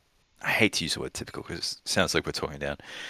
Very much the living on the skin of her teeth, living paycheck to paycheck kind of adventurer. Hired by dubious people to do dubious things, even though she herself obviously she does have something of a moral code. She at least from what I read, she does have like a basic level of I don't want to say morality, but yeah, she does have a code. You know? Yeah, she will very much do the dubious thing now and then, but she is not a villain. Hmm. Um, she's not predisposed towards doing Yeah, cruel things for the sake of cruelty. She'll do a cruel thing for the sake of expediency sometimes, but not for the not for cruelty's not for its own sake. sake. Yeah, No. yeah, Uh, I feel that. yeah. Chrome's read both. I have Well, so far. Like I said, I cannot really disagree with anything that Henry said so far. It definitely is, and again, if you're looking for a theme, you'll find it. But I would also say it's primarily a very solid, very good, very well put together uh, space opera, space adventure tale. Um, and I mean, what can I say? I like Elise. I think she's I guess because I'm also privy to the influence that what influenced her as a character in her inception. let's not get Let's too not get much into into. the but I know a few of the archetypes and the characters uh like that inspire her conceptually and visually. So like and I'm not a massive science fiction fan. I'm more of a fantasy guy and a horror guy. But I do enjoy a good space opera. Because at the end of the day, I like adventure. Um, yeah, it's I don't want to spoil anything, but needless to say, it is. I enjoy also like yeah, I enjoy the character that's like characters that's like usually they're like the story is not necessarily theirs in the sense that they're essentially there to do a job, right? And the conflict like the conflict is like more in the realm of other some of the other characters in the story. Yeah, Uh, Elise is not a chosen one with yeah, some great destiny. She is a gun for hire who gets pulled into all kinds of awful horseshit that she has to deal with yeah, because she made the mistake of saying yes to a bad job. and Uh, yeah, and at the end of the day, like this is like I do like the idea, or I do like the spirit of like yeah, for the character that hired her, and for I don't want to get much detail, but for for whoever is in her charge or whoever is like benefiting from her aid, like this is their conflict, this is important to them, but for her it's just like yeah, this is fucking Tuesday. Where's my money? Yeah, yeah, Like, it's kind of that kind of thing with those sort of stories. hmm Um, we're very quietly influenced. Obviously, it's science fiction and space adventure and all that kind of stuff. We're very quietly, or at least I am, very quietly influenced by like crime writers like Elmore Leonard, um, and the for comic influence. This wasn't not so much the first one because I don't think either of us had read them yet, but we've since become big fans of Darwin Cook's Parker adaptions. Uh, for those who don't know, Darwin Cook, who sadly passed away in the mid yeah, 2010s, yeah. was an American comic book artist. He did He's um, better known for Catwoman. Catwoman. Catwoman. He did a Justice League story that was really influential for the time too. I can't remember what it's called off the top of my head. I haven't read it. But he was a very good artist, very stylized, and he did these very critically acclaimed adaptations of these 50s and 60s crime books by a guy called Richard Stark, called the Parker novels. They've been adapted a million times into a million movies, with the interesting caveat where they always had to change the protagonist's name because Richard Stark did not like people using the name of the character. He felt like it disincentivized people from reading the books if they just got a full, straight, appropriate action. And they've been adapted from everybody from like Lee Marvin down to everyone's favorite bigot, Mel Gibson. Oh my God. Uh, Payback by Mel Gibson. The movie Wait, that Payback that is was an adaptation of that. that was a oh, I didn't know that. Yeah, it's adaptation of one of the Parker books. I had no Point Blank idea. by John Borman Holy shit. is an adaptation of the same book. It might not be the same book, but it's a Parker book adaptation. But they always change its name to something like Hunter or something like that. That's changed recently since Richard Stark passed away. I think they brought out a Jason Statham movie where he's just called Parker. But until that happened, Darwin Cook's graphic novel adaptations were the only adaptations Richard Stark allowed to use the Parker name because he really liked them. Richard Stark himself has also passed.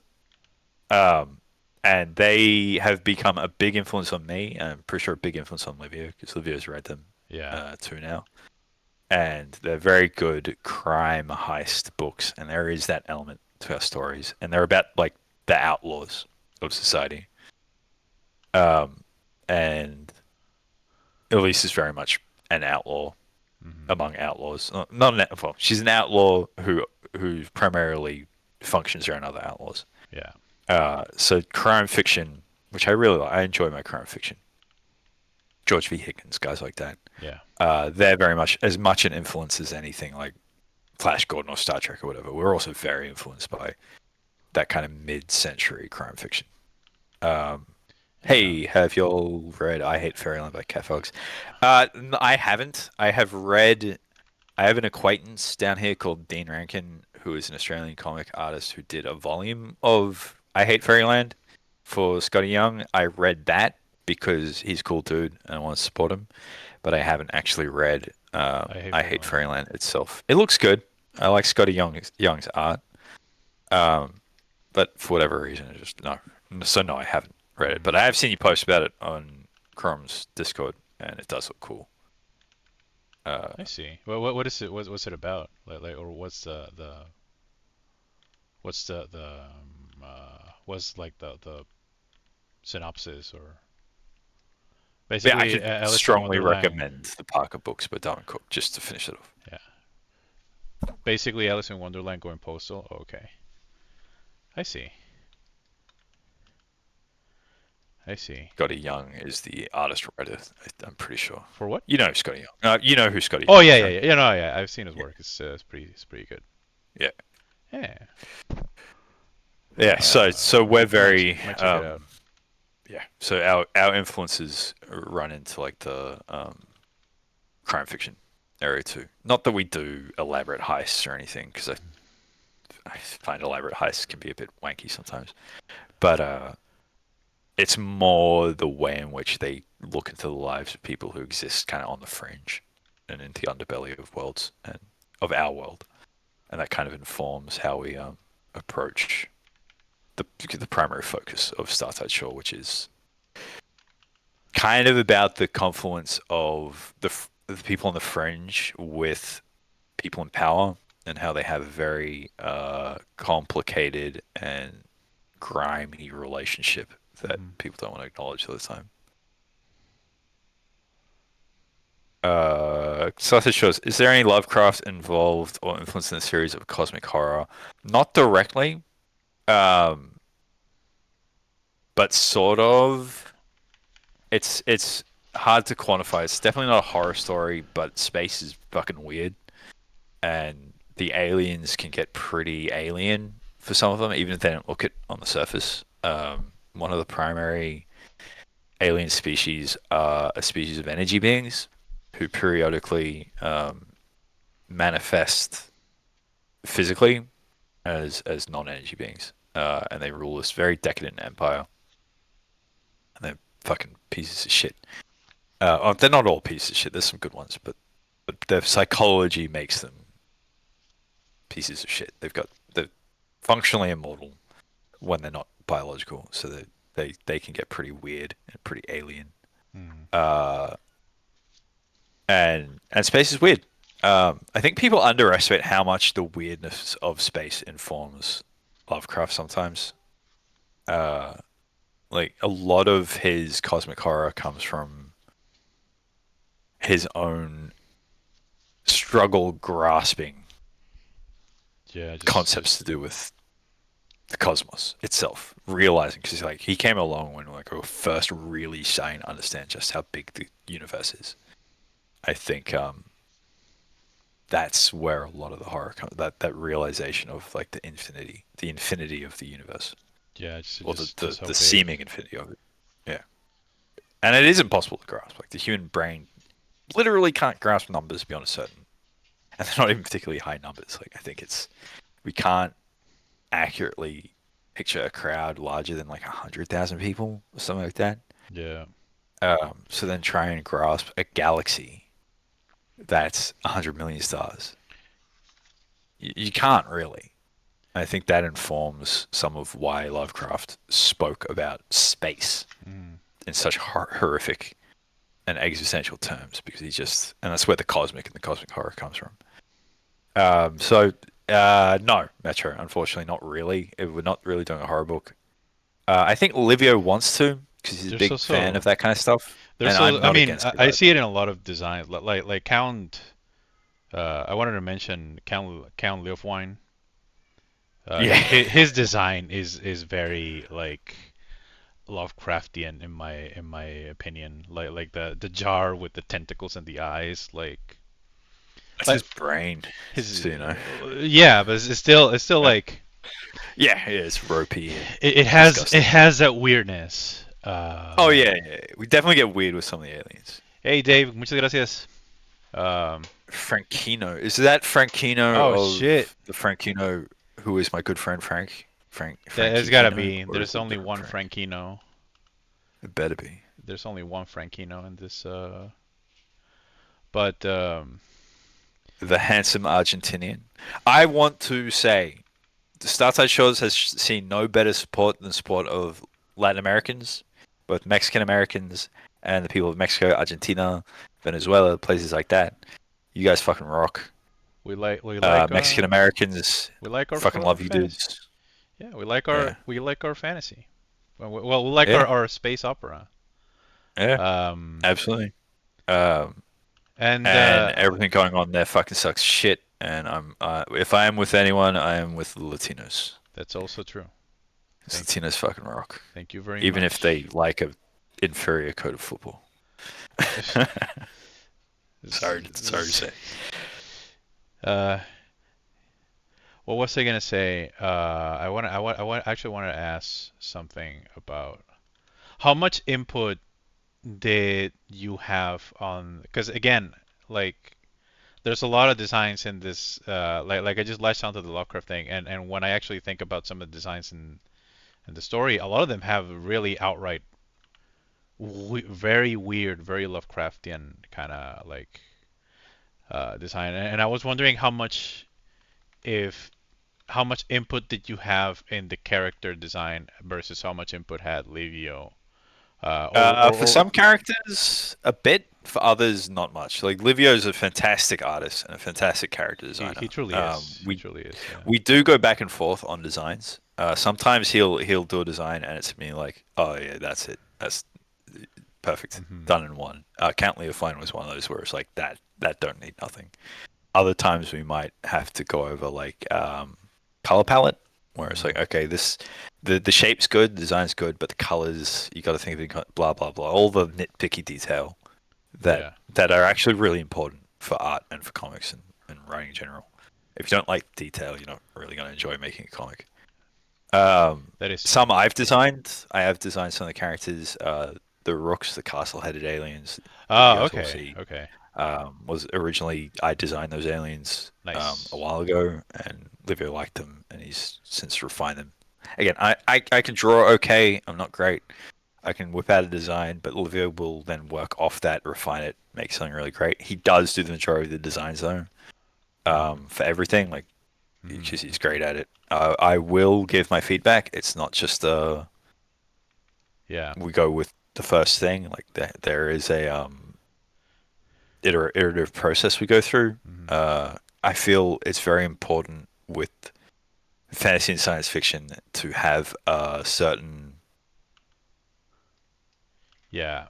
an aesthetic core Yeah. to whatever reality you're trying to depict. Hmm. You want to be diverse with it. You want to go in different directions. You don't want to be like wedded to a singular look, but there still needs to be some sort of aesthetic sensibility at the center of it.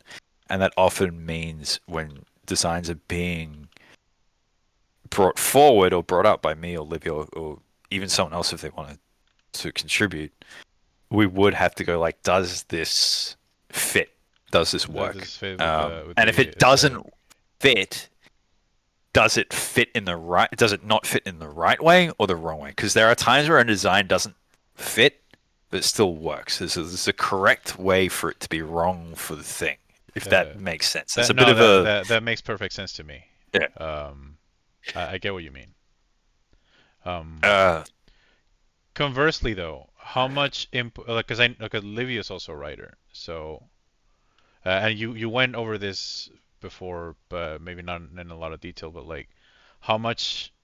How like would you say that there's the same ratio of input, but maybe the other way around when it comes oh yeah, absolutely. to the Like, he writing and the definitely. story? Like, um, Yes, yes, yes. He gets a lot of say in the story. He gets a lot of say in the script. We okay, will argue over decisions. Like if he's saying, there's a bit too much, bit too many words on this page, so I think I need to cut the script a little. We'll have a little back and forth on what exactly needs to be hmm, cut. Sometimes I'll rewrite the line. Sometimes he'll rewrite the line. Just because space is important in a comic. Particularly a comic book in space. I oh, just lost a sale with that one. Um, so he is the artist. He manages the page. So if he says there's too many words, there's too many words. Uh, he'll usually go, well, I'm going to change it to this, and then I'll be like, that's. I'll either say that's fine, or I'll be like, that's yeah, we can change it, but here's a different line, and I'll give a that is a different thing line. that So not enough comic book artists understand or that but I think it's very important to mention just because it's something that uh, as a comic book artist something that you have to or something that you need to treat the dialogue and the text like blurbs in your comic as a part of the art as well. Like when you do the art you have to consider where they're going to go. You have to pretty much consider it part of the artwork basically. yeah, And it's a thing that I've seen a lot of artists kind of gloss over or uh, and then find themselves. It's a thing that I used to struggle with until I understood that no, you have to make it part of the composition. yeah, yeah. Um, Livio will I wouldn't say rewrite whole pages in the sense that it might sound, but he will like redraft dialogue and add dialogue that he yeah, thinks yeah, needs to be there. Sometimes I'm like, I agree. Sometimes I feel like, eh. He did one thing with Volume One that I didn't think he needed to do, where he had like a line. He's like, oh, I don't know if my art really tells you what's going on, so I'm just adding this line. And I'm like, Your art absolutely worked there. You didn't need to add that line, and it still bothers me that the line's there. It's not a big one. It's just like an incidental little Yeah, the but gravity something. those are disagreements that you're always gonna have Yeah, in like yeah. writer It's artist not a big meetings. thing. It's more I was annoyed he didn't trust himself and his art because I think he's a very good artist and a very good comic artist specifically. Like his Hmm. art tells a lot of the story. I'm a Yeah, big believer in if the art is telling you enough already, you can cut a line or two. You don't need to overload a yeah. page with words.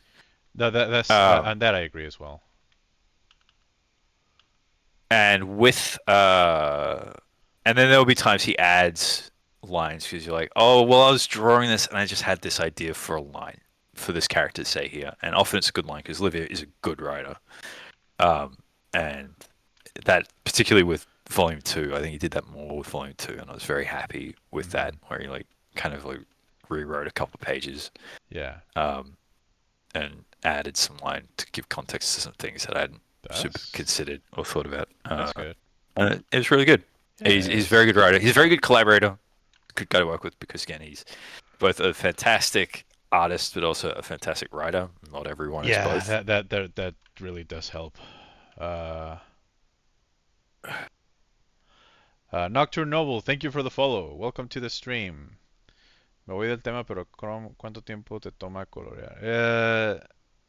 It really depends on what I'm coloring and how I'm coloring it. Uh, if we're trying to keep the discussion in comics, it's actually quite um, surprisingly, it takes me longer if I have to do the usual Western format of doing lines and then flat colors and then like that process actually takes me a long time if I do it like that. I try to treat um, comics more like at this stage in my career. I try to treat the art more the way I would approach a painting without losing the lines. So it's kind of like a hybrid between like okay, so this is a I'm gonna show you a few pages of my comic. Sorry. But this is my upcoming. The one I'm working on right now is it's a comic that I actually Henry wrote, which is why I'm working on it because I want to keep it a little bit on topic. Uh, but these are the first two pages of my comic called Bed of Roses, like the Bon Jovi song. Yes, I don't care. Yeah, Uh, bro. Sorry. but the way I treat this is I don't clean the sketch. I don't do, or rather, like I will ink or I will add inking lines, especially on top of the sketch line. I don't do another pass at it, and then I will do the values in the sketch, and then I'll add color, and then I merge everything, and I give it a little bit of a polish. Um, the backgrounds I do treat more like a painting because it's just faster to me. Something about the way my brain works, it's easier for me to just do this as a painting than to actually do lines. And I'm a big believer in backgrounds.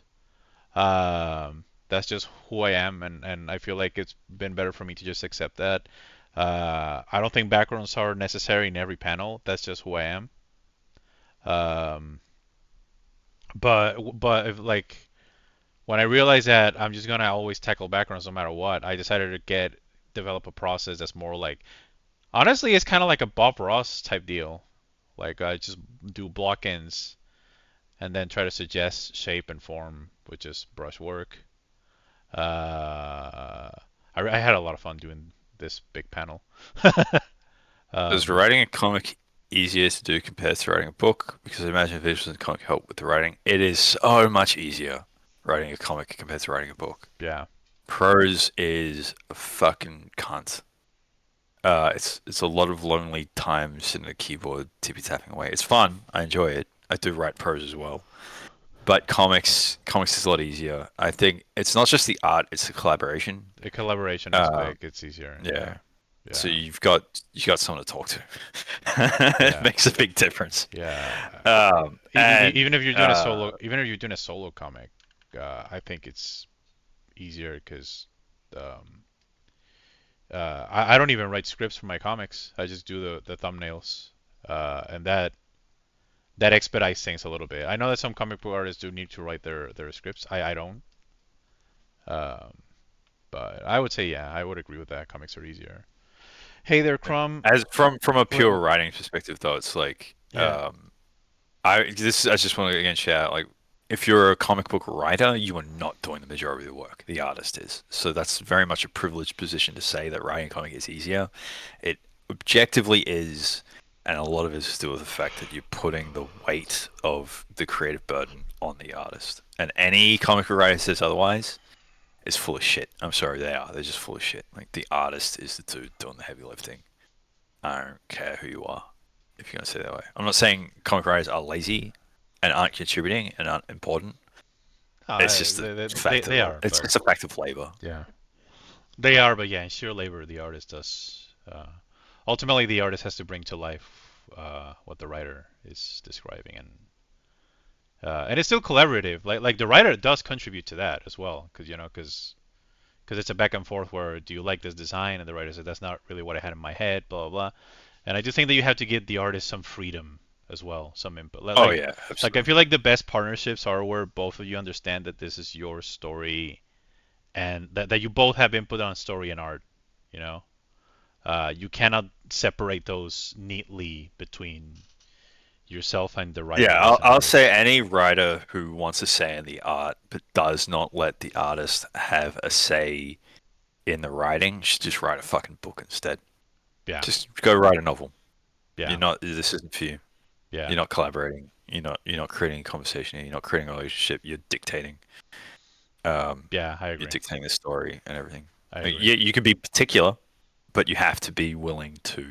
Um, if you're going to be particular about the art, you have to let the artist Yeah, have their say about the script. I agree. And you might not like what they have to say, but you got to listen to it and respect it.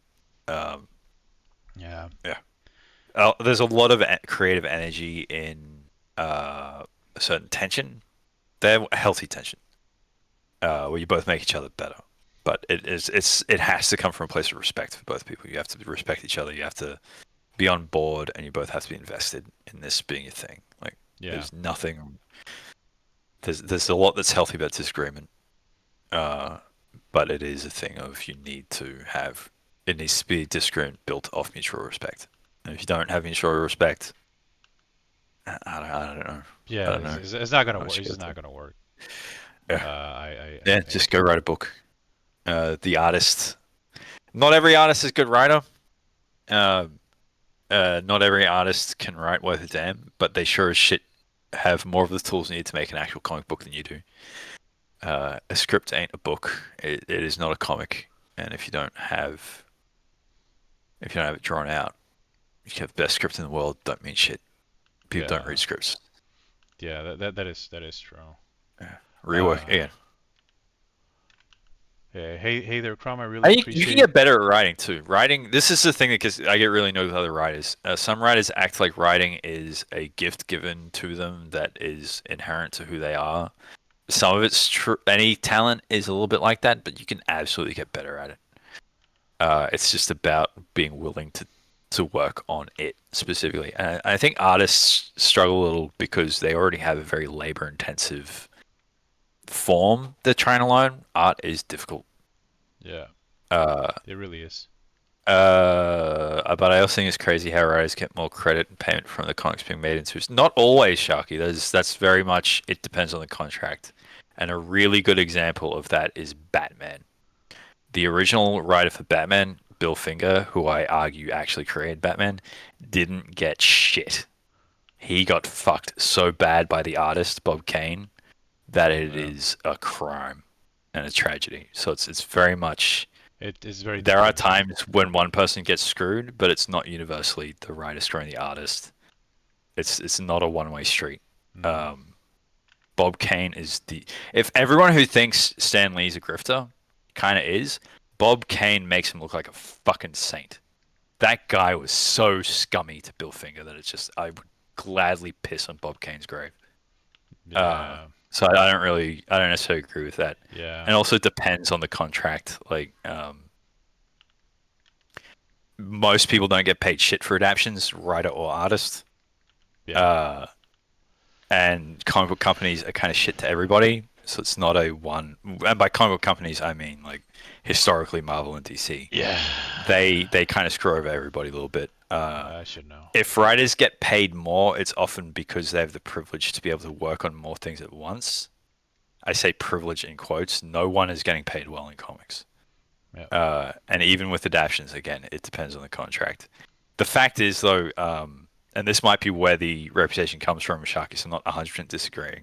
The rights and the negotiation for things like adaptions usually rests with the writer, and there are some writers out there who've definitely given themselves more generous deals than Than the what should be artists. given to their collaborator. Yeah. Uh, and by collaborator, I don't just mean artists, like colorists. If you have a colorist, letters, I think they should all be included. If you're doing royalty deals and adaptation deals, but it's this thing of like there is a thing where, and I'm not victim blaming here, but some artists choose not to be involved in those things. So it's like if you're choosing not to be involved in negotiation, Yeah. you're It's. leaving yourself a little exposed. Yeah. Uh, That's true. Let me just check chat. Hey there, Crom. Really appreciate your art style, especially how to draw vampires. So nice with that cool replica in cat glow. Hope to commission you one day. Respect. Thanks a lot. Thanks a lot, Nocturne. Vivin, Vivin and Shite. Thank you for the follow. Welcome to the stream. I mean, Watchmen. Hey, Fakita. What's up? Remember hearing that Alan Moore decided to give the royalties from him from the movie to Dave Givens. Is yeah, that? Yeah. that's true. Alan Moore refuses to take royalties from most of the adaptations of his work, particularly Watchmen, because He doesn't. moral reasons that we won't get into, Yeah. and that's his right. And it's good that he at least looks out for. He's never thrown. This is what I say when people complain about cranky Alan Moore. He has never thrown shade at any of his collaborators for For yeah. taking money Yeah. that they felt they need. Yeah. He doesn't throw anyone under the bus. He's always said, "This is my decision based on my feeling about the work." Uh, yeah. Yeah, and he's in his right to feel that way. I think people I think people shit on him a little bit too much for being a cranky dude, but Yeah. With Alan Moore, take writing advice from his artists. If you read his scripts, you got to remember he did a lot of his most famous writing, like Watchmen era, in an era of typewriters and snail mail, like postage. So the reason his scripts are so long is because he is talking to his artists. So if you read Watchmen, as much as everyone likes to make fun of that first page being like super long for something that ends up being really simple, if you actually read that page, a lot of it is Alan Moore just being like, "Oh, hey Dave, I had these ideas. If you like them, do them. If you don't like them, we can do something else. These are my ideas." And lay out like two or three ideas, and then it inevitably ends with, "What do you think? Do you like it? Do you not like it?" He's very much having a conversation with the writer. It's not just this is the thing and this is the exhausting detail of the page. No, they're long because he's talking to them. He's saying he's trying to present his vision, but then he's giving options. He's like, well, if you don't like that, we've got this. If you don't like that, we've got this. Maybe not do this, but if we can, wouldn't it be cool? yeah. And I think that's actually a very healthy way to communicate. And the reason you don't see scripts as much like that anymore is I can have those personally. I can just have those conversations with Livio separate to the script. Yeah. We can actually talk about that, literally talk about that now in a way that he couldn't back then. Yeah. Um, and I've never heard an artist complain about having worked with Alan Moore and work on his scripts. Never heard it. And it's not because of his reputation. I think it's just because he generally was a good collaborator. I Yeah. think he was pretty generous with his artists. Uh, His artists, for the people he was making the story with. He's fair, I would say. He looks out for them because he knows that. Yeah. Um, Like people make fun of how wordy his scripts are, but I think that's without having really read them and without the context of what he's doing in them. Yeah. Uh, it's also clear if you read some of them that he has had separate telephone conversations with the artist because he'll refer to like, oh, like we talked about on the phone. He'll say something like that. Hmm. Um, so I don't know. I think people make fun of his scripts too much. When people say don't write like Alan Moore, I actually think that's not always good advice. It's good advice in the sense of the cliche idea of super witty scripts. But if you actually look at what he's doing in his scripts, you absolutely should work like Alan Moore, which is to be collaborative, is to provide options, is to give clarity to the artists about what you mean. Hmm. I actually think it's a he's a good guy to actually imitate, but you need to know what he's doing in his Yeah. scripts and not just think it's dictation to the artist. That it's not just like exhaustive detail for the sake of detail. No, he is having a conversation in those scripts. Anyway, Yeah. that's my hot take on that. Uh, I don't think it's a hot take. I mean, I agree with it. But it might be a hot take in that. Yeah. No, no. That's. I. I just think so many people give that advice to because they're giving it to people who haven't actually read the scripts. Don't write like Alan Moore. It's because they haven't read the scripts, and if they have, they don't understand what he's doing in the scripts. Mm, Again, he's just having a convo. yeah. Uh, but anyway, that's just how I see it. Um, I've got opinions, people. Just so you know, people at home. Hey, crispy fajita. Hey, don't dude. I found about the history of Sad here. I hope you guys have something in place to protect and get credit royalties with the series. Livio and I, yeah, we do. Um, with the sale, just for royalties and money, I am not getting a cent from the digital sales by choice. They're going to Livio because Livio did the work. Livio deserves the financial reward. Uh, I will be making money with physical sales at cons and things, so that's kind of trade off. But currently, as it stands, he's getting the benefit. We have an idea of what we would do if. I mean, it's silly to think about adaptation when we're a bunch of nobodies, right? Nobody knows who we are. You guys don't know who we are. But if something did happen where there was a licensing deal, we do already have something in place to handle that as well. Because I do think it's important, even if it's a moonshot, even if it's like if highly unlikely, it is a good idea to know in advance with whoever you're working with what the terms of the deal would be.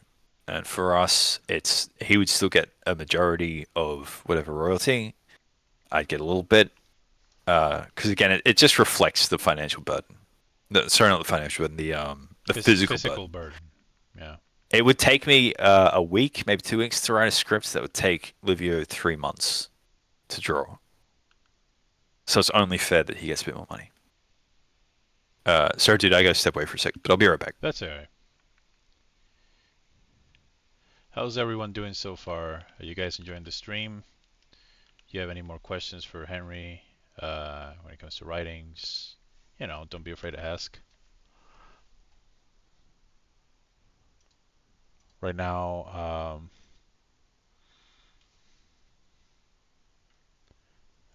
I'm working on a comic that Henry wrote a while ago. Yeah, I gotta say, loving your streams lately, buddy. Yeah, thanks a lot, Sharky. Glad you're enjoying them.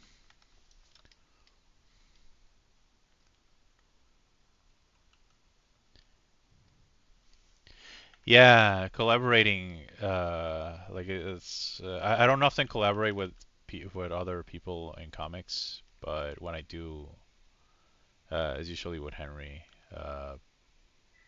Because it is really important to like find people who are good collaborators.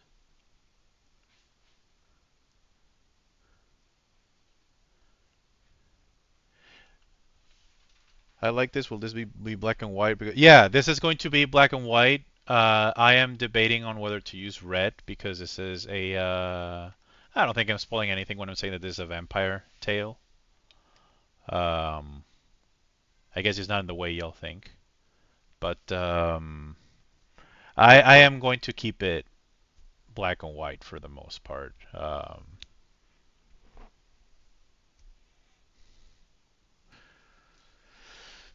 Yeah, I'm gonna take some pointers from the golden age of Mexican cinema, particularly guys like Gabriel Figueroa, who was a legendary Mexican director of photography. I'm actually gonna uh, light some of these panels based on his work. Um, I gotta say, I love your art and thought your streams will be intimidating, but it's nice to feel comfortable in here. Yeah, yeah. I generally try to keep it comfy and open. I'm not like I don't know. I don't think too highly of myself, and I'm just a guy, and I just want to hang out. And if you guys like the what I do, that's great. And I like making people feel comfortable enough. Um, how do you feel about drawing vehicles and other complex machinery? I am not the biggest fan of that. Generally, when I draw vehicles, I'm either using heavy reference because I'm not, it's not my main area of expertise. But I avoid that. I'll be honest, I avoid that whenever I can help it. um, um, I collaborated for a few years with a writer I didn't click with and have to say it burned the heck out of me. It's important to be on the same page. It's true. That is very true. A bad collaboration can be very bad for you as an artist. Uh, like Daph said, it can burn you out. So I think another important thing about uh, the process is you need to be good at figuring out whether a collaboration is going to be troublesome or not early on, and if it is, I respectfully suggest that they find someone else because it is not going to yield good results. You're going to burn yourself out, and it's going to be frustrating for the writer too. So, you know, yeah. The Vampire Hunter D and its sequel Bloodlust have any influence on your taste? Massive, massive influence. An incredible amount of influence. Uh, it's it's so pervasive in my work that it's seamless at this point. How much has been integrated into my art style, but yeah, I tip my hat to you, good Sarah. Thank you. No, yeah, it's been influenced from design to the way I draw faces to like the way I do certain types of monsters. Um, yeah,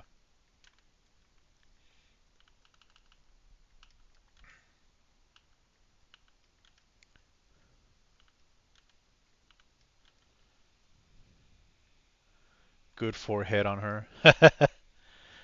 You know I like a good forehead.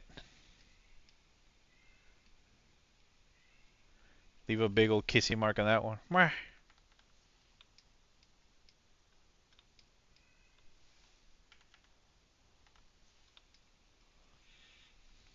Now, should I? My question is, is the horse on here a good touch,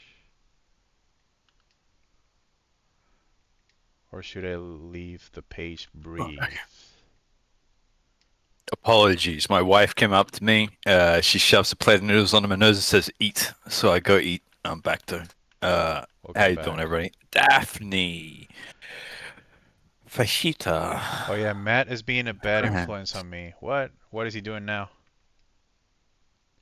All right, here's a good example of what a collaboration looks like. Uh, the horse being here, like looming. Good idea? Bad idea? Do you like it? Do you not like it? Do you think it's necessary? Like it? I like it. Adds a little bit of silent movie sort of transition-y vibe, which I think is neat. Okay.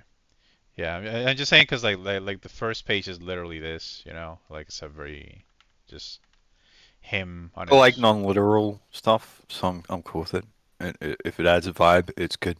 Good by me. I Yeah, like vibe. I think I feel like Oh, sorry. Now I'm seeing which direction you mean from. Yeah, I like it. That's good. I thought you meant it was like gonna be in the sky, so like metaphorically no. looking at the Yeah, castle. yeah. It's like the Yeah. yeah, like him being at the castle. Yeah. No, I like it. Adds a dynamic angle. It's Yeah, good. the castle being ruined. The Mark, tell Matt he's a goof and needs to let you be. Sorry, crispy feet. I shouldn't call you. yeah, I yeah. shouldn't call you Mark on the stream. But Really, a true name. yeah. I just thought of like maybe like a looming kind of yeah, and the ruined castle, the portcullis all fucked up and some yeah. No, I went for him for advice on a purchase, and as usual, he egged me on. I mean, yeah, I think unfortunately you have made very poor choice of friends because I'll probably say the same thing. Daff is saying the same thing. I found the ghost I in worry about your growing alcoholism, Mark. I'll say that much, dude. I found the ghost Oh in the wait, no, you're shell. talking about okay, Uh, that's something else. I found Just out I there. found the ghost in the shell exhibition catalog. What was the castle panel? Oh, you want to see it again?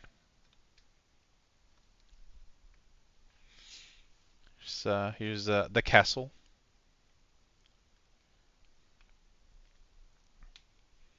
Yeah, it's meant to look dilapidated and in ruins, but it's also so far away that there's no good way to translate that. Thanks a lot, Yolk. Speaking of burnout, I used to know a lot of the guys in the Dublin comic art scene, and like 3 artists I knew straight up quit comics due to toxic partnerships between artists and writers. It's Dublin a couple of years ago. Not a fan. Just needlessly shitting on Dublin with Sharky right there. No, it's fine. It was fine. Too many bombs. That sucks, dude. That sucks. I'm sorry to hear that. yeah, Uh, yeah, it's yeah. okay, because Daff was mentioning that they also dealt with a bad partnership and it burned them out from comics. Is yeah, again, it's really important to identify as like as both artists and writers, it's important to identify if a partnership is gonna be more trouble than it's worth because it will burn you out. Like Yeah. Yeah, you need to know if they're someone you can have you don't need to be friends, I don't think, but you do need to good um collaborators. again, it's about respect. You need to have a mutual respect. And if that other person don't respect you, fuck them.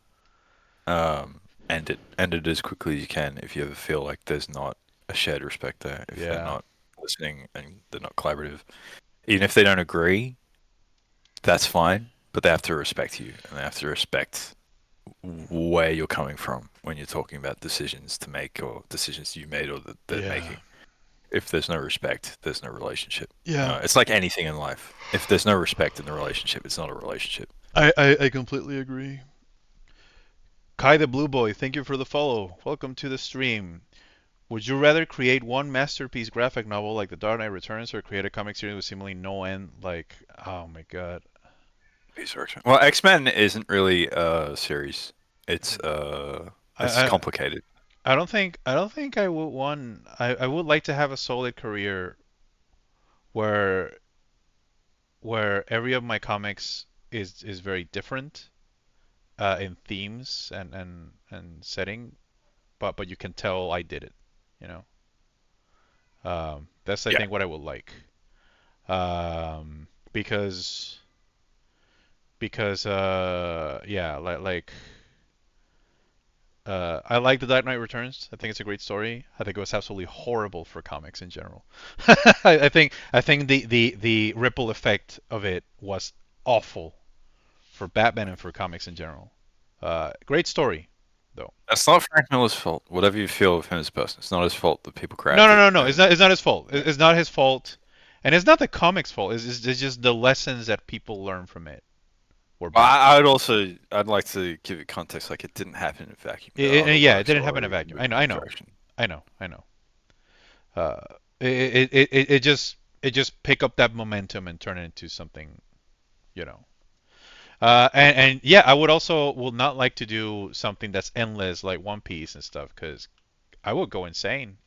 Uh, I like the freedom to do more. Like, as a writer, I'm a bit privileged to say this again because, like I was saying about creative burden is very much more on the artist. But I would like the freedom to work on many things. Same, Uh, same. it's so I guess if we're boiling it down like that, I'd rather the one masterpiece, I suppose. But I mean, if you create like that was not Frank Miller's first comic, and it wasn't his first masterpiece. I like his Daredevil run predates it, and he did stuff after it, like Sin City. Yeah, So it's very rare for someone to do like just one masterpiece. Yeah, masterpiece. So like obviously I'd pick that one because that's someone who's working in many ways and on many other things and has developed a voice over time. yeah. Uh, Ronin Esquino, Sin City 2. Not to mention the fan made stuff in general. The fan made stuff, but like the Frank Miller fan made stuff. What do you mean? I'd explode if I work on a single thing forever. so sorry you had a bad time in Dublin. Haha, it can be a horrible place. Dublin wasn't. I wasn't having a great time when I came into Dublin. We'd flown in from Italy. We'd had a bad time in Amsterdam. We hadn't been in Amsterdam long, but I won't go into it. It's a story inappropriate for Hmm. public audiences. We didn't have a great time in Amsterdam, and I had a growing. I'm not Irish. I'm Australian, but we were in Europe a couple of years back. I actually met uh, Livio and Crom in Italy, and we hung out. And then my wife and I flew to Ireland Yeah. before heading back to Australia. I had grown a scab on my foot that my wife jokingly named a pustulio, which put me in a bad mood considering the amount of walking we're going to have to do. We get into Dublin late. Dublin airport sucks dick in a negative sense. There are positive ways in which things do. Yeah. Think, Uh, I've never seen as much blatant racism at an airport. Sorry to get a little political there. It was awful. And having just been through Dubai, Italy, Holland, sorry, the Netherlands, and all that, it was remarkably shitty. And it was the worst I've been treated. They had this little cartoon fucking leprechaun of a cunt giving a song and dance for the Poms and the Euros going through while we were forced to stand in line for an hour and a half just waiting to get processed in a not particularly long fucking line. The way they treated these black dudes, I think they might be Nigerian people in front of us, was fucking awful. They were there for the christening of a grandson, and this is at 1 in the morning. Force an elderly woman in a wheelchair to call her son, who apparently was an Irish citizen, to prove he existed. It was humiliating. It was infuriating. I almost got that us kicked out of the country before we even got in you because I was so didn't tell angry me about you it. didn't tell me about that. That is fucking awful. What the fuck? Yeah. Then we get in, we get through. I give them a little bit of shit going through, which wasn't a good idea because I could get you kicked out of the country pretty quick. Like I gave him like, oh, the dickhead when we came through. I think we process people pretty quick, and it's like not really. And then he said, I could be asking you more questions right now. And I thought to myself, because I'm not stupid, yeah, and I know why you're not. It's because I'm a fucking white dude. Yeah. I didn't say that out loud because that's a good way to get kicked out of the country. Um, we get out, we get the car that we rented, and my wife's trying to figure out this car and trying to figure out how to get around because she's the driver. We deal with some fucking bullshit driving around Dublin. Your roads are too fucking small, dude. No offense, but Ireland is a fucking picture box of a country. It's just tiny. It's too small for someone used to the broad roads of Australia. And we get into Dublin. We're driving around late, trying to find our fucking hotel, dealing with all this horse shit, dealing with rude fucks beeping at us and all kinds of stuff. And I'm just like, and then by the time we're out, I'm sorry, this is a very boring story for everyone who's right. By the time the next day rolls around, we're not planning on being in Dublin long, mind you. Our plan is to do like just a road trip of Ireland because again, your country is fucking tiny, which isn't a bad thing. It's factual. It's a tiny country. I said that to so many Irish people, yet for some reason they took it as a criticism. It's just factual. It's small. Not a lot of people there. It's nice. I liked Ireland as a whole. I just didn't like Dublin. People were rude. Tourist trap. Felt like we couldn't really sit down anywhere without being expected to Leave. pay too much money Oh, for a fucking pint. Um, Everything's like €20 minimum for a dish, which is insanely expensive. Would just this, that, and whatever, and it's just like not have too many poms. Again, I don't like. I mean, the English are okay. I don't hate the English, but they're like Americans in the ways they can be a little bit infuriating. And I was really disappointed with how British Dublin is. I know that's gonna piss off some. This is actually something I found really disappointing about. Sorry to say, the Irish in general. You guys like shit on the English rightfully, but then you guys are in love with their sport, and I found that really disappointing. Like so much soccer, so much Liverpool and Manchester U and stuff. It's just like I appreciate when we see like the hurley teams and like the Gaelic football team like stuff around. It's like that's cool. Even the rugby stuff because that's like not as big a sport.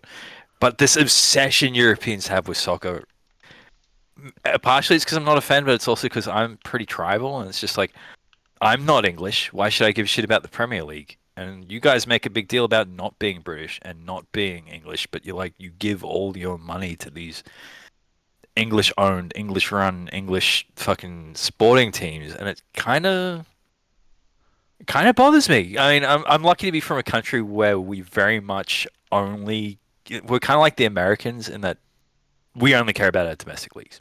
We don't give a shit that soccer's the world game. We don't. I mean, there's some, but they're mostly expats, usually British expats.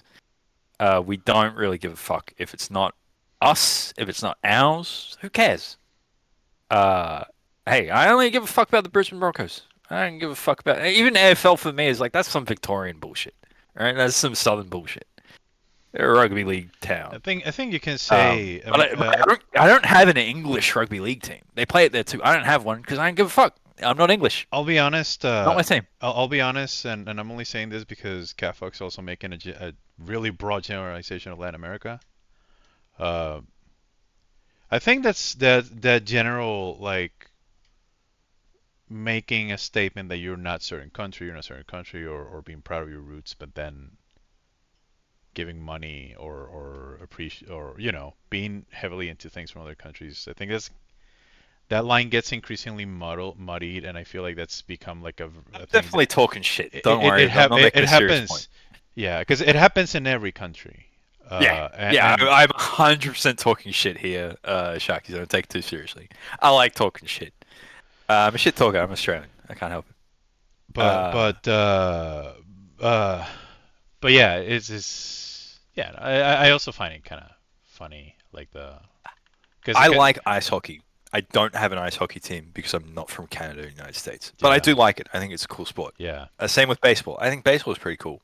I don't have a team. I Yeah, don't have a yeah. basketball Same, team same because here. it's not from me. Monterey has where I live in Mexico has a big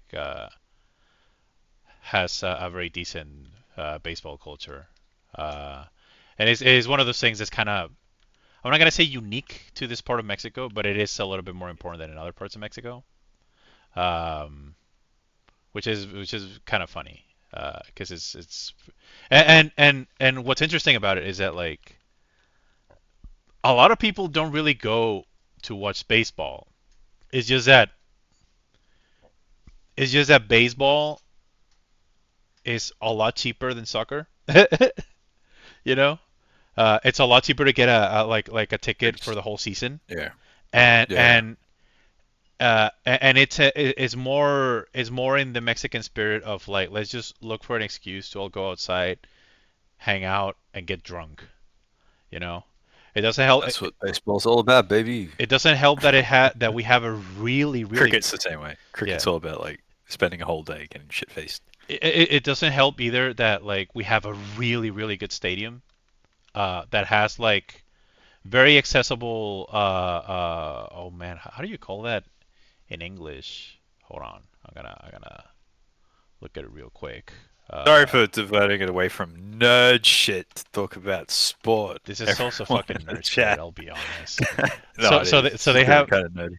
yeah, because we have this like big balconies, you know, that you can that they're very accessible. They're very cheap for what they are, and because this is Monterey, because this is northern Mexico, they all have a grill already. Like they have grill and they have everything you need to do a barbecue. So you can literally get together with your family or your friends, watch baseball live, and have a fucking barbecue and get drunk. Uh, so That sounds like a great time. I it, would do it's that. it's a I don't give a shit about baseball See, about fuck soccer and its sing-alongs. Give me baseball and its cookouts. That's what I want. Let's go then. If I make it out of Monterey sometime, we're going to ball well, game let's fucking and do then it, have a man. Man, cookout. it's a great Yep. time. I'm telling you. Like I'm not like a baseball person, but when somebody invites me to that, I'll go because it's a phenomenal time. Like just hanging out with your friends. Is broadband expensive in Mexico? Is broadband? I would say it's about like look, I pay $50 for you tell me if it's expensive. I pay $50 for a package. That's about I'm just gonna look it up. I'm gonna look it up. My I'll say this. I want to shit on soccer a little bit more. oh my When I go god. when I go to the footy, I don't need a fucking crowd sing along to enjoy myself.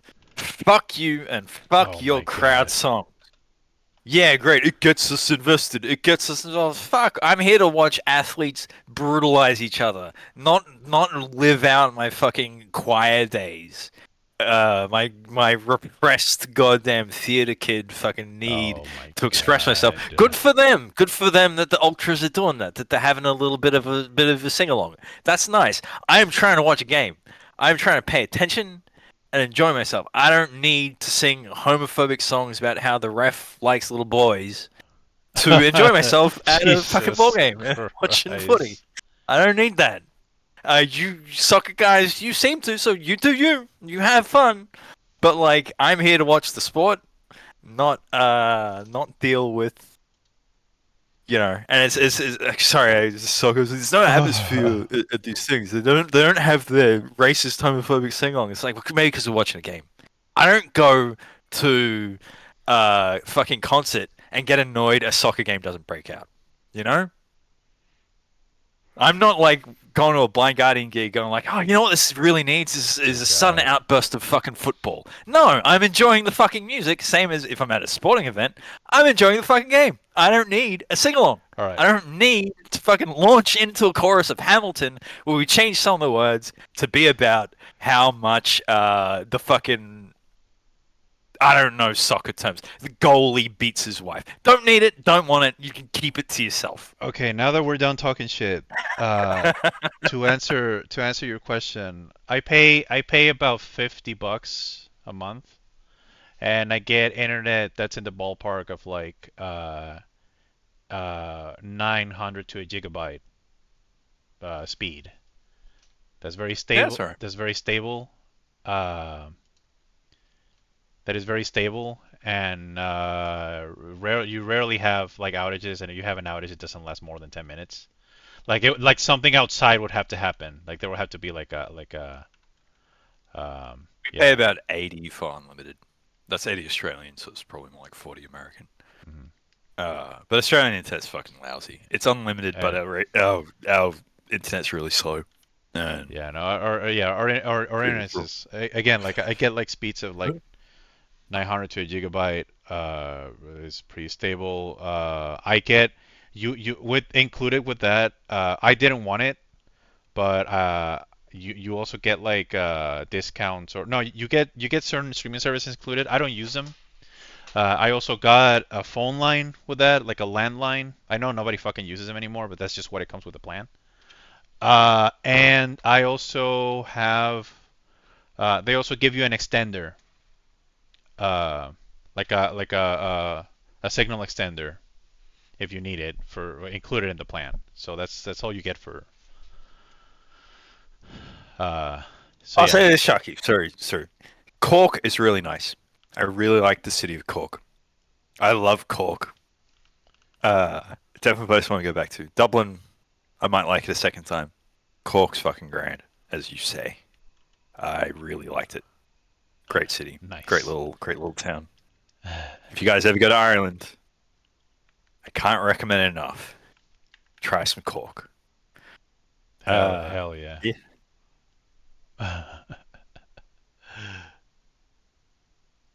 I decline extras like a phone and TV too, otherwise it adds up to a lot in the UK. Yeah, that makes sense. How good is it to have by G and how bad is it not to have a PC here? Here? Or what do I mean here? How good it is to have what do you mean here? Like where you are or is it a question?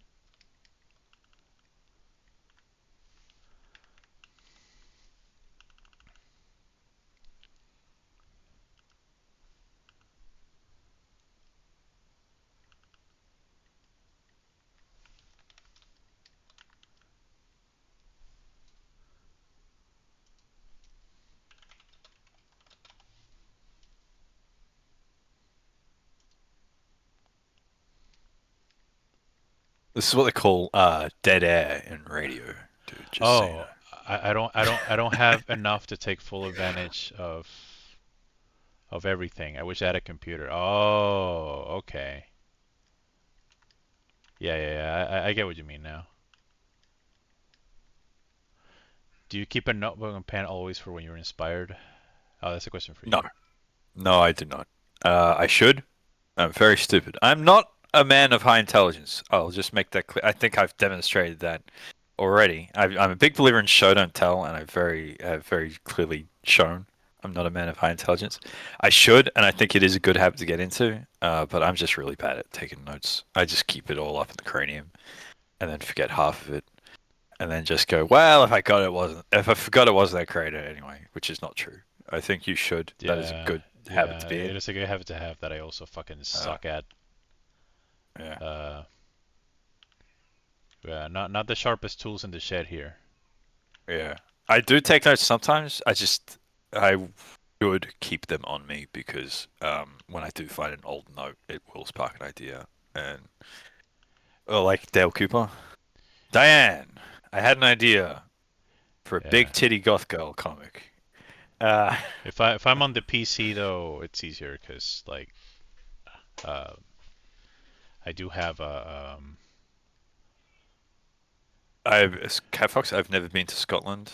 I have no thoughts on Scotland. I've never considered Scotland a day in my life. That's how much I consider.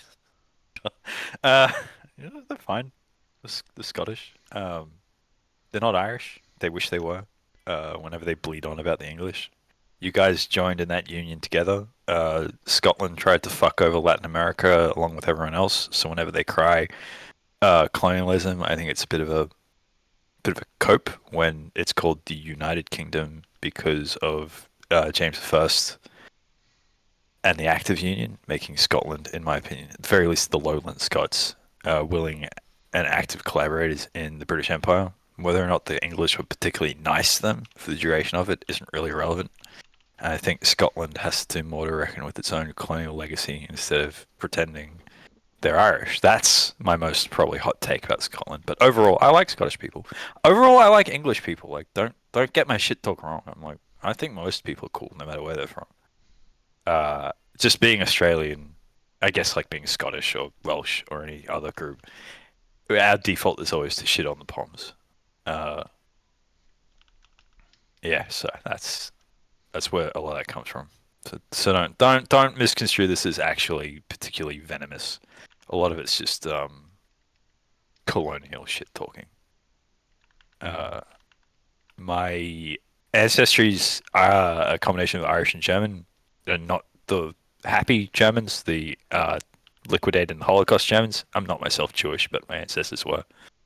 And my Irish heritage is one of land dispossession. So my family has always had a bit of a dislike for that, kind of what would be called Australian republicanism. It's very popular in my family. I personally have no strong opinion on becoming a republic. I think history shows republics are no more guaranteed to Work. work any more than a constitutional monarchy. Uh, so that's kind of where I come out on that angle, and I think the idea of um, sovereignty in the era of technocratic bullshit is a very uh, Yeah, tricky one yeah. because I think sovereignty. Well, you have to ask what does that mean? What's the context of that in our current state of being, where we have these massive multinational corporations that essentially dictate a country's terms to them, and there's not a lot people can do no matter what political system they seem to have. So it's like It's almost this feudal. is getting a little Yeah, it's getting a tangential little and political. political. It's almost Yeah. feudalistic in a sense, but I too make and eat sandwiches, lizard bizard. yeah. Speaking of comics, Henry, what do you think about the Inkle and Mobius? I think Jodorowsky is a creep. The Inkle's good. Was a genius. Um, I like both. I do think Mobius did better and more interesting work alone, or like at least without Jodorowsky.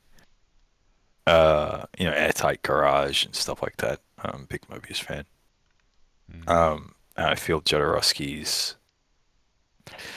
I mean, I am myself a very pretentious man, but he has a certain pretension about himself that I find frustrating. Yeah, it was more a problem in Meta Barons than Inkle, but which I do like, and I do like his comics. But yeah, I like Mobius. Mobius, great, genius, great. Yeah, Mobius is incredible. One of my friends, actually dreamt of Mobius when the very day he died.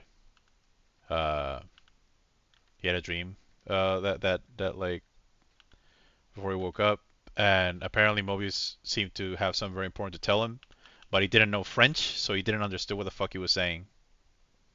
Pretty sure Uh, Mobius spoke Spanish too, so that sucks for him. yeah, I mean, maybe he didn't know what was like. Uh, Maybe Mobius had no idea who he was talking to, so he just blabbered in French. You know, when you're dying and I'm assuming you don't have all your marvels. Uh, but yeah, he woke. Mobius spent a lot of time in Mexico, didn't he, when he was like studying the deserts? Yeah, yeah, Because he had that desert yeah, period. yeah, he did. But yeah, he woke up, found that Mobius had died. He was like, damn, unfortunate. Jean Girard. Jean Giraud. Jean Giraud? Good, Yeah, good dude. Jean Girard. yeah, it was Uh, really, really good. Or Ajak's really cool if you guys haven't read Ajak. Um, if you guys haven't, I mean, it's Mobius. I think everyone knows the image of Mobius, but I think it's worth reading his stuff. It might not be what you think it is based on just the his visual representation. yeah. Um, I do prefer his more abstract stuff where there's less. It's not so much the blueberry. Blueberry's good, but not so much the kind of that kind of stuff as it is like. I really like Arjak because of how odd it is and how it's very much seems to be going for an artistic experience over a narrative and the Mm. inspirations that come from like Dadaism and things like that. Yeah, Uh, yeah, yeah. or at least that's my interpretation. I'm not a classically educated person. I'm just who's your favorite fictional character, Johnny? I don't know. Um, It's a big question. that is a big question. Uh, uh, my favorite fictional character. Jesus Christ, I'm kidding. Douchebag like that. No, anyway, I do believe he was a historical person, if not a miracle worker. Fucking, I don't know. It's good it's a tricky question. I don't really think like that. I really struggle with favorite anythings. Um, I, Movies, I, music, I agree. whatever. Like Yeah, there's I things agree. I'm into in the moment, and there's things that I like. Yeah, But to boil it down to like a single choice or what have you, that's something I'm really bad at. And yeah, I agree. uh, It is difficult.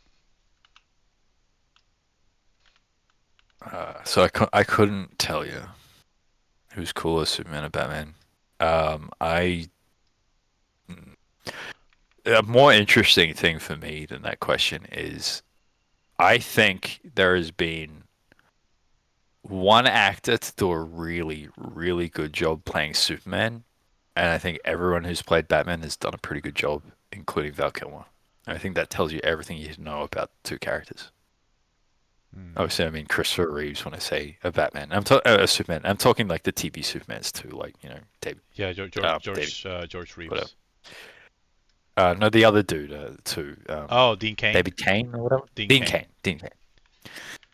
Those guys. I only think Christopher Reeve has done a truly exceptional live action Superman. We'll see about the new movie, but I think he's the only one that's been exceptional. Whereas I feel like Batman, I think everyone's done a good job. I don't think it's particularly. There's this thing like, oh, it's such a hard role to play. I don't think it is. I don't I know. don't think Batman's a difficult role at all. Isn't that?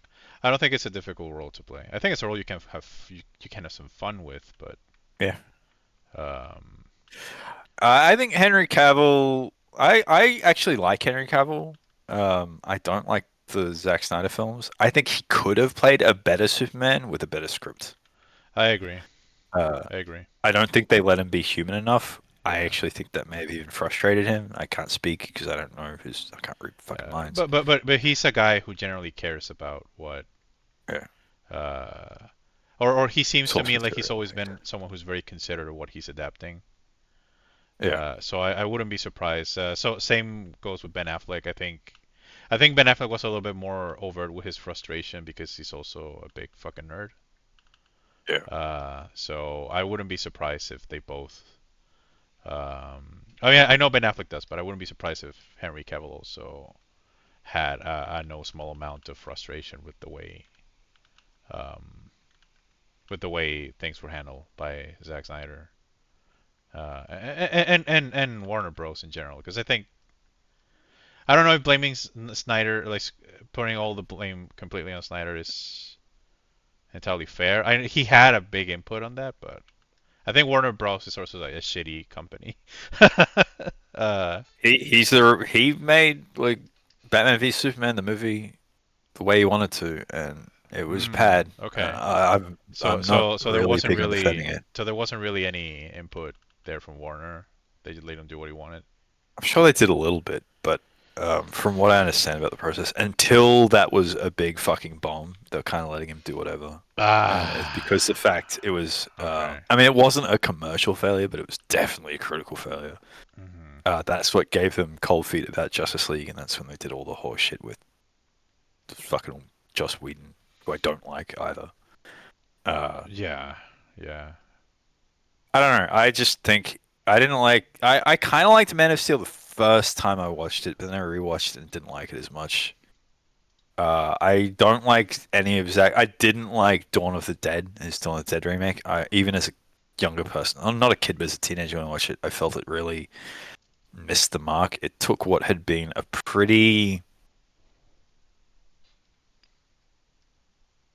a movie with depth. The original is a movie with depth. I'm not going to say it's like a deep movie, but it is a movie with layers. The original Dawn of the Dead is about something on top of like the horror and the zombies and things. And I think Zack Snyder didn't fucking get it and kind of just I doubt he even made an honest attempt at like adapting. I don't think I don't think he even cared to. Uh, yeah. So I'm not a fan of Zack Snyder as a director or writer. From what I understand, he's a really good person, which is cool. It doesn't mean I have to like his movies. Some of my favorite directors are dog shit people, but damn it, they make good films. yeah. uh, how do you feel about Image Comics? Is it as callous as DC and Marvel? I am not. Um, I've done some research. I've never been published through Image. Uh, a lot of my work has been through more independent groups. From what I've heard from people who have been lucky enough to work with Image, they're pretty cool, but they're also pretty hands off, which can be a bad thing in terms of.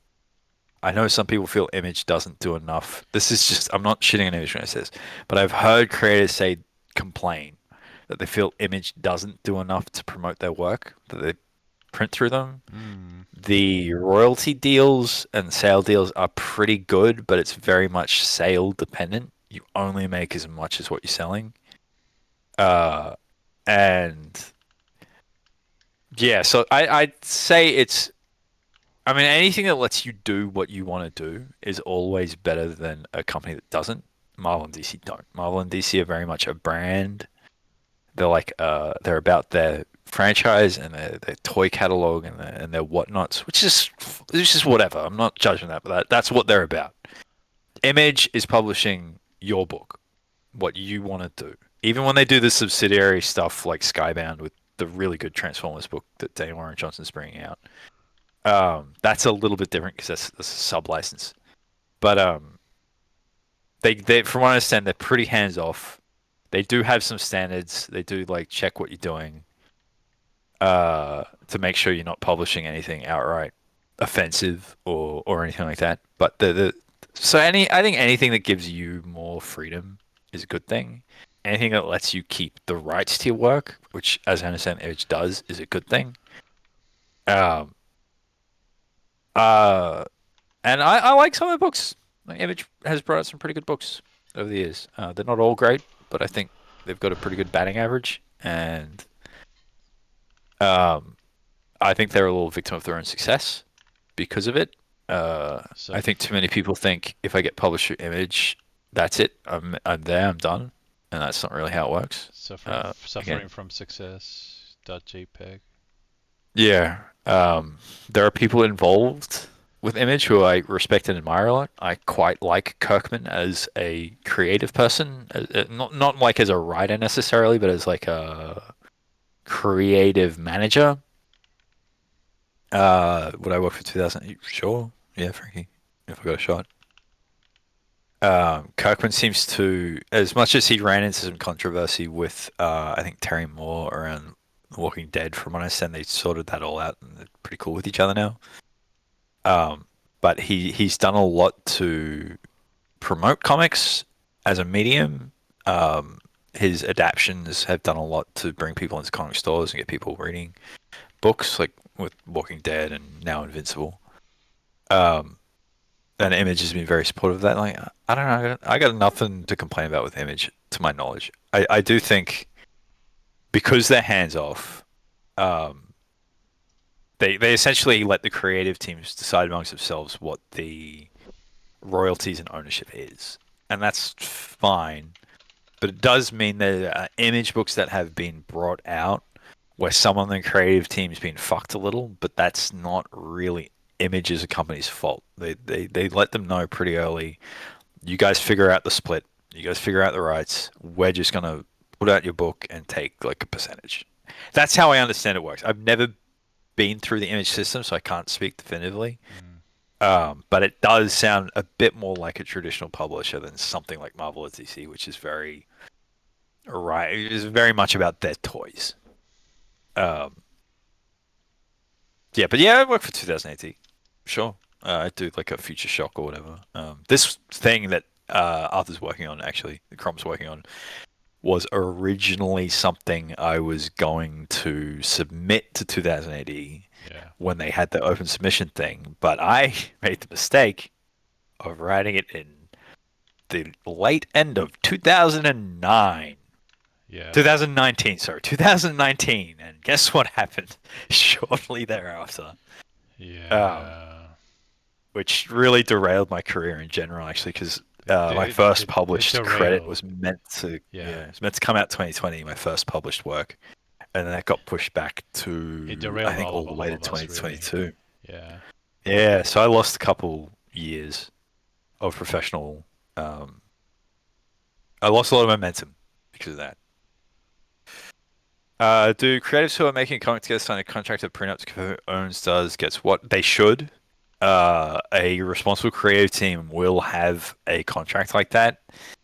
Not necessarily a super formal one. Even just Yeah. depending on where you live, even just a handshake agreement is still a legal contract.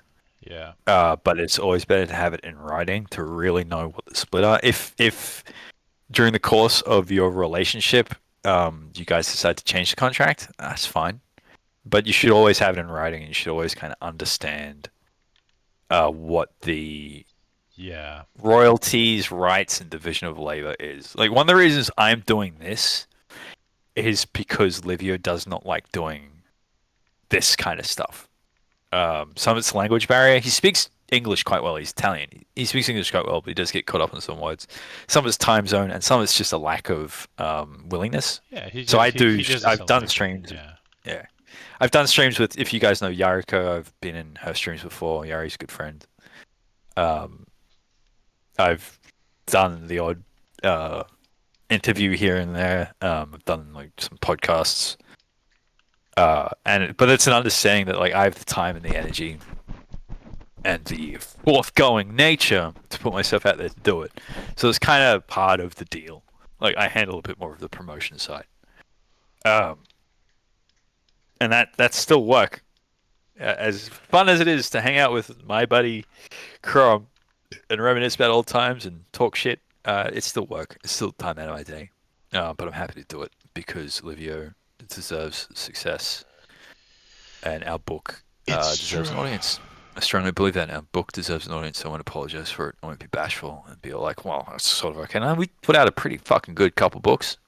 I gotta Uh, agree with that. It is a really good book, and yeah, if you're curious at all, or you're like space adventures, I really really recommend you read it. Gets pretty gory in parts. We don't shy away from the violence. Uh, there's some sex. There's some sex if you like sex. In the second volume. Um, and yeah, we're working on volume three. And if we do more, again, like we do as much as there's a demand for it. Like there is a point where you go, well, we're 3 volumes in and no one gives a shit. You do have to start asking questions. But we're really proud of what we're doing. We're really keen to keep going. We got plenty of stories. For context, if you're familiar with like the folios of things like Tintin and Asterix, the Franco-Belgian stuff, Spiro and Fantasio, Roger and Mortimer, stuff like that. It's a bit more like that than an ongoing narrative like something like Saga. So each book is an episodic adventure featuring Elise and whatever she gets up to in that one. There is bridging material. There's like subplots that carry through, but each one is intended to be like an So experience its own on its tale. own. Yeah. Do I schedule time to write or just wait for inspiration? I don't really schedule it in a strict way, but I don't wait for inspiration. Inspiration is the death of Yeah, productivity. yeah. You don't wanna wait for inspiration ever. You want inspiration to catch you working. Yeah, not the other way around. Yeah. I think that's true for anything. It's true for art, true for Hmm. sometimes the best way to build inspiration is kind of what Arthur just said. You want inspiration to catch you working. You can find inspiration while working. I think you're actually more likely to find it there than just sitting around and going eureka. Because like a good idea is cool, but it's turning it into something is actually very hard. And if you don't have the discipline of turning an idea into something tangible, the inspiration is going to run out quick because you'll be sitting down, you'll be writing, and it's like, oh, this doesn't read like how it was in my head an hour ago, and that's natural. But the ability to keep going despite that's discipline, that's Yeah. craft, Yeah. that's the work. Commitment. Yeah. Yeah. So you have to. It is. Yeah. Don't wait on inspiration. Is fucking stupid. Do you struggle to kill your darlings, Johnny? That's one of those ones I think people misunderstand. Kill your darlings. Kill your darlings doesn't mean be brutal with fucking characters. I think some people mistake thinking they mean characters. What it means is, are you willing to throw away a good idea if it doesn't work? If the story's better for throwing it away. And yeah, I'll absolutely fucking do that if it makes the story better. Uh, if that means literally killing off a character, sure. If it means not putting a character I wanted to be in the book, yeah. If it means just not having this cool moment happen, yeah, I'll get rid of it. I luckily I have Olivia there to like really help with that because he kind of adds that objectivity a little bit, which is again part of the collaboration. Um, I gotta bounce. It's nearly 5 a.m. here, but yeah, thank you you're for the going, stream. Shark. And sorry for the sidetrack. Also, good to meet you, Henry. I gave you a follow back on Blue Sky. Oh, Hell cheers. yeah. I appreciate that. Thanks for hanging out, Um, Sharky. I hope you enjoyed the stream. Uh, yeah, that's what I think "kill your darlings" really means. Like, don't be willing to sacrifice an idea you really like for the benefit of the story as a whole. And yeah, you absolutely should be willing to do that. yeah, Just make sure you know it is for the benefit of the story or for the benefit of whatever you're trying to do. Like, I do think there are times again where that bit of advice gets misconstrued yeah, on occasion, and yeah, yeah, it's good advice so long as you understand it. I know that sounds a little pretentious, but I feel like writing in particular, there's so much good advice that's given out that's not understood, and there's some actual quite bad advice that gets accepted because it's also misunderstood, or like the person giving it isn't really understanding what they're saying. Kind of like what I was saying about like people who say don't write like Alan Moore. I actually strongly disagree with that, but what I disagree with is the misinterpretation of how Alan Moore writes. yeah, And you should write like him because you should be writing in the spirit of collaboration and ideas and options, and not in dictation and strict interpretation yeah, and ownership.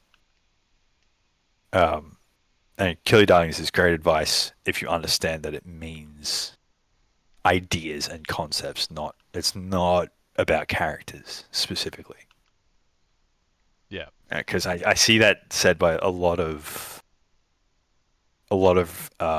fans will say that they'll like read something. It's like, oh, not afraid to kill their darlings when they're talking about a character being killed. I was like, that's not what that means.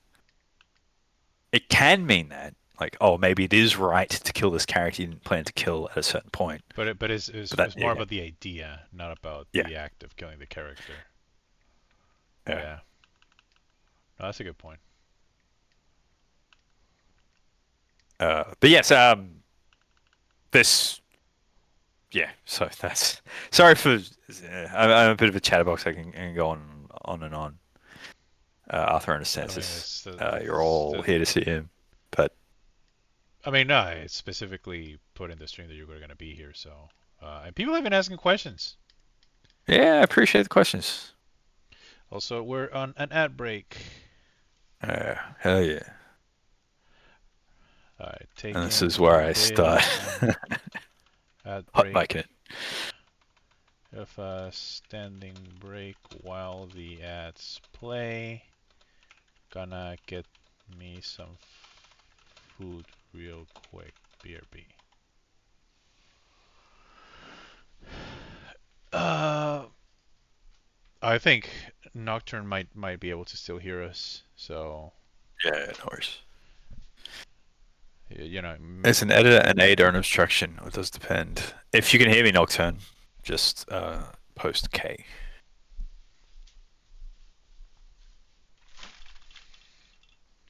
Uh, it depends. Um, you need the right editor for the job. Again, it needs to be a reputation, relationship of respect, mutual respect. Um, a bad editor can absolutely kill a story, but I think that you're better off having an editor than not having one. And it depends on what kind of editor. There's multiple kinds of editing, and there's multiple kinds of editors. If you're doing prose, you know, you have your very basic like line edits where they literally go line by line. They check your grammar, they check to make sure the sentences make sense, that kind of stuff. There's also like story edits where they read the story and they give feedback on that. And there's a few other kinds that I can't remember, can't really going into right now. Um, so it's like, what kind of editing do you need? What kind of editing are you looking for? Um, Story editors, if I think everyone who creates will sometimes know when something's not working, and it can be very useful to have another set of eyes, professional eyes, on a piece to help you figure out what's not working about it. And in that respect, an editor is very useful. An editor is not a co-writer though, and an editor is not your boss. They're only there to provide ideas and options. And if you ever start getting an editor who says, no, it must be this way, no, you have to do it this way, no, it must be like that, you're probably dealing with a bad editor. An editor's really there. An editor's job is to make what you've done better. And that's their goal, and should be their goal. It's not to make what you've done theirs. And if they have that mindset, or you feel they have that mindset, you're probably not working with an editor who's working with you in good faith. I would say the vast majority of editors, though, want what's best for you and what's best for the story you're trying to tell. Um, and I've always had good relationships with editors. Every editor I've worked with has been like really respectful and really helpful. But I've heard stories about some bad ones, and I've had a more in a non-professional context. I had an editor um, who was a friend of mine. I brought onto a short story I was writing, prose story I was writing, because I needed some help with it, and I found the entire experience borderline traumatic. And you got to be careful. It's like anything else. You got to be careful who you work with, Yeah. and be and if again that respect has to be there, mutual respect. If there's no mutual respect, it's not going to work. Doesn't matter what it is. Anyway, Yeah. Hey Jumbo, okay, what's up? Jumbo. I'm taking a short break. I'm getting some food real quick. Uh, I will be the capering monkey to keep it entertained while you go into it. Don't worry. Hell yeah. You're all about to find out. Hey, if I thought that guy was boring before, get ready. um, yeah, so I've been working. Is writer's block real? I understand if it's a difficult subject.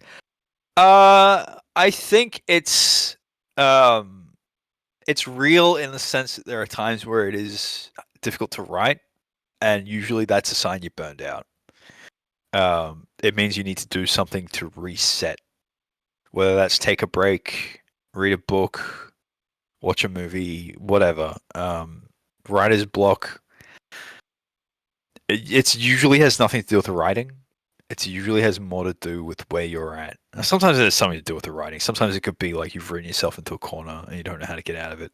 But more often than not, in my experience, it's because the person's burnt out and they need to refresh their brain somehow. They need to either take a break from what they're doing, or they do. They just need to take a break from what they're doing, and they need to go and do something to refill that, to refresh the grey matter, to refill the brain a little bit. Um, I think it's one of those terms like plot hole that gets used to talk about something very different from what it actually is. And I think, I think it's a real thing, but not. I think it's a symptom of something else than what people think. Like, it's not a question of motivation, because a lot of people say, "Oh, it's a problem with motivation." It sort of is. What it really is a problem with creative burnout. I think that's the vast majority of writer's block is creative burnout. And if you're suffering from that, there are times though. This is a complicated one because writer's block is one of those terms that's used just to refer to a symptom. I am struggling to write. The cause can be a lot. For me, I've had a kind of writer's block for a while because I was very creatively burnt out last year, and it's followed me through to this year. It's just been really struggling. I'm getting back to it with this new project, but I really needed a break because I was writing too much. I was doing too much, and it's just burned me out.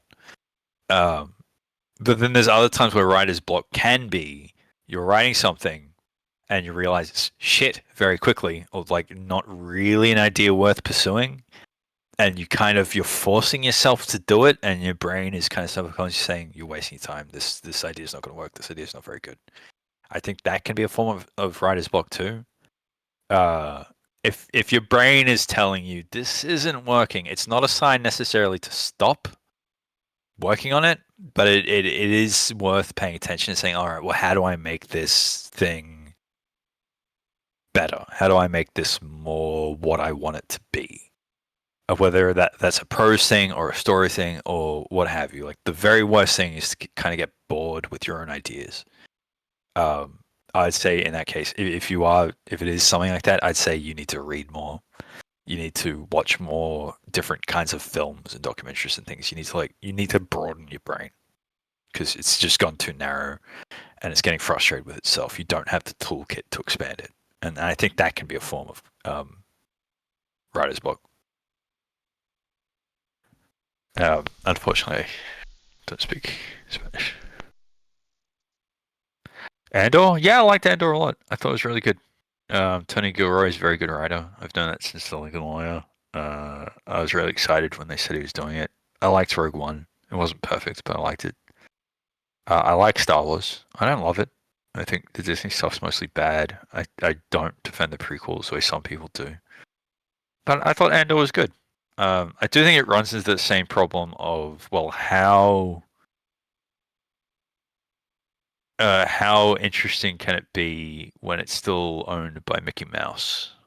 But I do think they made a good show, and I like the cast. I like the writing. I like the sets. Yeah, I like it a lot. Are you a waffle or pancake kind of guy? I prefer waffles, but I eat more pancakes because waffles are a pain in the ass to make. I like a crispy waffle, borderline savory waffle. If it's too sweet and too spongy, nah, fuck it. Give me a nice crispy waffle with some ice cream, because then I get the sweet, but I get the crunch. You know what I mean? This is very boring, and it's kind of one of those questions where I'm like, this is designed to just fill dead air, right? But like, you get a thin, crispy waffle, you get a scoop of vanilla ice cream, you get maple syrup, not honey, maple syrup. You drizzle that on, get some strawberries, you chop them up, you put them on. You're gonna have yourself a good time. Trust me. Ice cream waffle good. Controversial statement of the week. Uh, I love both seasons, and I feel enriched for Rogue One. Did you enjoy it as a viewer, or were you analyzing dialogue as a writer, or both? I think when you're a professional creator, your brain will naturally start dissecting things. It's a tool you learn to do. There are some people. It's a very famous Mark Twain quote, talking about jokes, where he says it's like dissecting a frog. When you dissect a joke, it's like dissecting a frog. You figure out how it works, you figure out what it's about, you figure out how it ticks, but at the end of the day, you have a dead frog. And he's essentially saying, like, if you dissect a joke, you kind of kill the joke. You understand it better, but you kill the joke. And he's kind of talking about, like, analyzing writing and how to be a writer, like, suggesting it kills something when you do that. I kind of disagree. It makes me appreciate things more when I analyze it, when I, like, pick it apart with friends or with my wife or whatever. I think you can do it with anything, and it's fun to do. There are some people who think that kind of mindset means you can't enjoy dumb material. I'd also disagree with that. I'd say actually it makes you appreciate smart dumb material, because sometimes when, like, by dumb I mean, like, you know, your Fast and your Furious and things. This is a thing that I Uh, also Alan Moore has something to say about that I agree with, which is, and this is something that I do myself probably a lot more than Henry, a lot more than anybody in this chat room actually, which is expose yourself to bad fiction. um, and do it in a way, engage with it in a way where you're like where you try to analyze what went wrong in the creative process, but also because because it helps you think to yourself, oh shit, like somebody was actually granted the money to do this piece of shit, you know.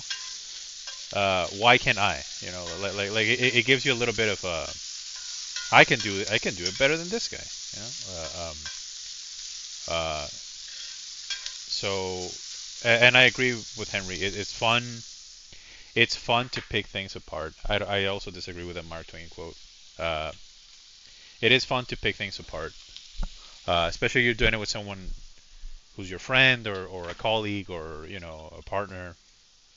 Uh, and it's just mad fun to speculate about, like, even if it's a bad thing, it's fun to speculate what went wrong, you know? It's also like you appreciate good trash Yeah, as opposed to just trash. yeah, Like yeah. like Hong Kong action, like a Jackie Chan movie. They're not fucking highbrow entertainment. They're not about anything other than cool shit. But you appreciate what he's doing more if you understand it. If you understand it's this thing about like I didn't really like wrestling until I understood the theater of wrestling, right? Yeah, Meaning professional wrestling. yeah. I actually feel understanding the theater of wrestling makes me enjoy it more, not less. I don't like the kayfabe thing of like we must pretend this is real at all times. Understanding the difficulty of that, those stunts, that coordination, the timing in the storytelling of a wrestling match makes it more enjoyable to me than pretending it's an unscripted fight. I don't want to say it's fake. There's a real stunts Even that you even can't fake hitting a floor like that. even and Yeah, the commitment of staying kayfabe even in situations like that from the performer side is very admirable, I think.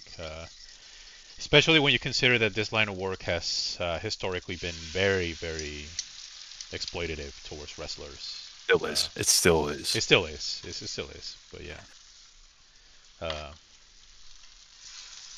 And um, that's again about lowbrow entertainment, whatever you want to call it.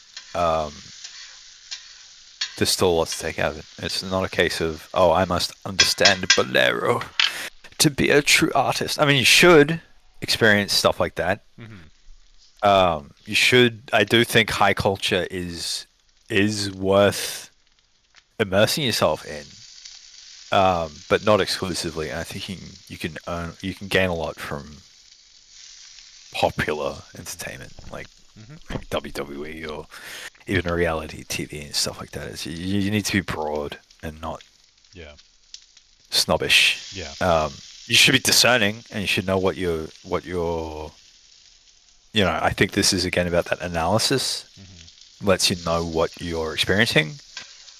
Yeah. As an artist, if you're not an artist, you do whatever. It's really not important. But as an artist, I do think As a writer, whatever artist, kind of etc. art, Whatever. yeah, Yeah. artists in general, like whatever your art is, musician, artist, Yeah. um, illustrator, painter, writer, fucking breakdancer. I don't care what kind of artist it is. You need to if you want to be a professional, if you want to be the best version of yourself as an artist you can be, you should be doing these kinds of things. You should be um, I analyzing and I agree. deconstructing and taking the frog apart a little bit. I completely I agree. think it adds to the enjoyment because it's the craft. It'll make a good thing better, and it'll make you understand something you didn't like more. Like you will understanding why you don't like something is pretty important. It's not hard. I think it's actually a lot easier to understand why you dislike something than to understand why you like something. But it's still part of the process. You need to know why it didn't work or why it did work. Yep. And I think I think it's useful.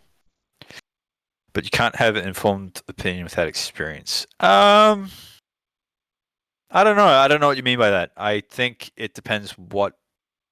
I mean, do I need to have fought in a war to appreciate a World War II film? No, I don't think so. To be informed about it, if no, no, I don't agree. I don't know what you mean by that statement. Is what I'd say actually, because like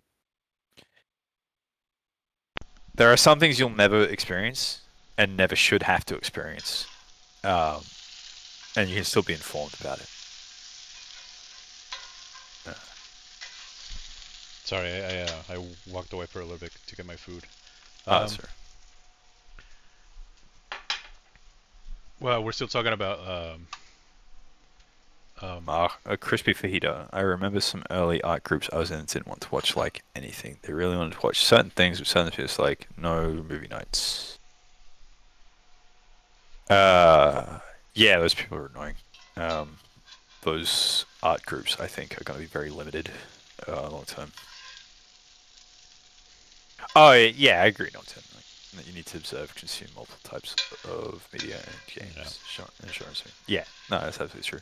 I'll say like the only time I actually think consume is used correctly when talking about watching things and reading things is for people in an artistic profession, in the sense of you're getting nourishment out of it and you're digesting it and then you're going to use it.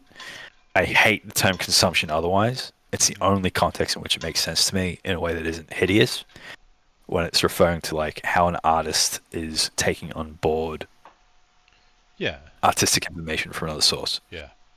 Um, I think it's actually an apt way of describing it, but I fucking hate Yeah. consume as a term. But I actually think it makes sense for artists because how the Yeah. But how you like, how it works, how inspiration works, and how like influence works, and all that. Yeah. I agree. yeah, to be a tad pretentious. And I know I'm being a little pretentious, but But you should be I do. pretentious. I say this honestly. Sometimes you should be pretentious. You should want to do something more interesting with your art. Um, you should try. Like I feel like pretentious is now a dirty word, but I think it's another one of those words that's misused. yeah, it's misused. Pretentious to me means taking something without substance and trying to puff it up as if it does. Yeah. It doesn't mean liking opera. It doesn't mean liking Shakespeare. It doesn't It, mean it also it also liking challenging films. it also doesn't mean an artist trying to do something actually deep.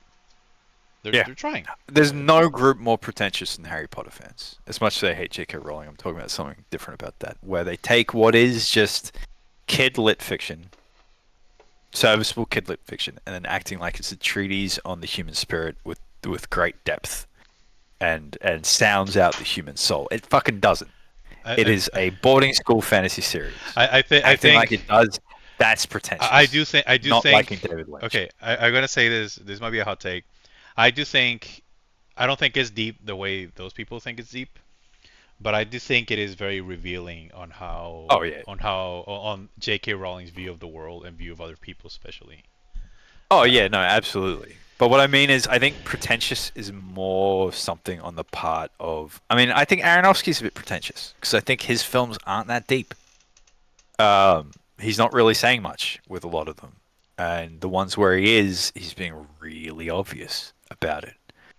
I don't hate Aronofsky the way other people do, but I think that's more the definition of pretentious than something like Zack Snyder. Again, is pretentious because he's not really saying that much, but he's making it sound really puffed up. Justice League, his Justice League cut is one of the most pretentious things I've ever watched. I don't hate the movie, but it's the fucking dictionary definition of pretentious. Whereas David Lynch isn't pretentious. David Lynch is what you want out of art. It is challenging. It is yeah. a little oblique sometimes, but it's for you to interpret and for you to experience. Yep. And this is why I get annoyed with the term pretentious sometimes. It's like it's not. It's a term that's I feel often I find yeah misused. I find it to be a lazy criticism a lot of the time. Yeah, and I think it's more a trait of like an interpretation of a person um Yeah. than like I like Star Wars, but I would argue a lot of fans have a very pretentious view of it, of being like, oh no, it's actually really so meaningful and deep, and it's about all these things, and it's like, I mean, it is, but you're overstating the case. Pretentious is when you overstate the case of something all the time, and again, puff it up to be more than it is. There's nothing wrong with it being popular media. It's excellent popular media. It's an excellent action adventure series. We don't have to pretend it's a treatise on the fall of empire. Well, a particularly deep treatise on the fall of democracy in the face of fascism and things like that. Like George Lucas isn't an idiot. Those are themes, but let's not act like he's uh, fucking Werner Herzog here. Yeah. It's not that deep. It's pretty shallow in how it talks about these things. It's pretty shallow in how it approaches the subject matter, and that's fine. It doesn't have to be deep, but it's the fans themselves. They do it to Lord of the Rings too, even though I really like Lord of the Rings. The fans are so pretentious of the books more so than the movies. They're so pretentious. They act like it's the only book that was ever written that had a theme to it, and uh, it really, yeah, I think it's more a projection thing Hey 90% Hawk. of the time. Hey Hawk, what's up? How you Sorry doing? for ranting there. How you doing?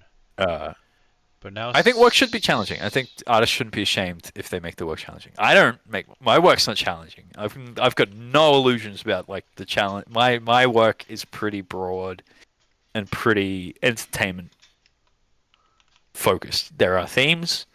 I don't like to overlay them because again, I personally think like over laboring the theme too. That's where creators can get a little pretentious. well, my work it is Uh, challenging. I challenge you not to fap when you look. Ha ha ha! No, I'm kidding. No, I'm kidding. uh, I'm kidding. Uh, yeah, sorry for ranting. Again, I'm that's a cool. ranter. I'm pretentious. My work isn't. Yeah, I'll put it that way. Um, That's fair. yeah, I'm pretty That's pretentious person. that's completely fair. Fuck you, piece of shit. You should agree with that. You say, no, Henry, you're not pretentious. You're a good dude. You make trenchant insights of great value that Would nourish you me rather? Okay. spiritually. Would you rather have a friend and someone who lies to you? Huh? A friend should lie to me if it makes me feel better about myself. No. I lie to you all the time, dude. That I is lie to you. not true. It's not. I'm a bit too honest with you. I mean, I Uh, appreciate it, but yeah, no, you don't lie to me. This is your first. yeah. This is your first lie, saying that you. Oh, it's a joke, not a lie. Jesus, figure it out, you fucking idiot. Fuck. No, Uh, I don't have a sense of humor. You should know this by now. yeah. No, I do. I do. Um. It's just really silly. Yeah.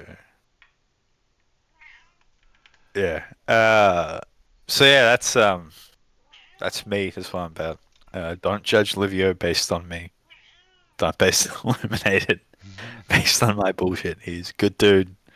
He does good work. He's a very funny guy. He's a pretty good fella. He was kind enough to herd us around when we were in Italy as well, for which I Yeah. will always be grateful. Yeah. Shame. Uh, please give him money by buying our book and enjoy it Yeah, and talk about it I guess it's online. a If you like it, yeah. let the world know. I guess it is a good way to There. remind. It's good Yeah. to remind that a lot of this money goes to Livio. Who, again, All of it goes through it's a you. fantastic. Jesus. Hey, hey, leave her alone. Leave her alone. Cat. Get out of there. No, no, no. Chance. My God, Mogwai. Chance. All right, Mogwai. Come on, get down. Jesus, please, not now. Jerk. Come on, Mogwai. Get down. Get down from there. Come on. Come on. Let's go. Come on. Come on.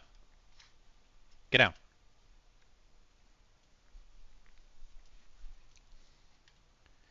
There we go. Yeah. Go on. Go on. Sorry, everybody. Break up a cat fight. All right. You were saying? I remember. I'm always yapping about something. Mm. My throat's a bit sore. I'm gonna have to go get a drink in a sec. Yeah, we'll What probably. was it? I'll probably end the stream Yeah, soon. So. soon. Yeah, no worries. People have had enough of my yapping. Yeah, it's just. Yeah. So I've been doing the writing thing for a while. We're starting to get some success, but what we really need is word of mouth. We need to get word out. I love my friends. My friends are very good people. They're all handsome. They're all sexy. But uh, DMing me saying, "Hey, I read your comic. It was really good." Is great. Makes you feel good. But if you're not telling other people, like all you're doing is flattering my ego, and my ego is grotesquely swollen enough. It does not need more pumping. What really needs to happen is getting word out there, getting people, just getting on them social media saying that was fucking dope.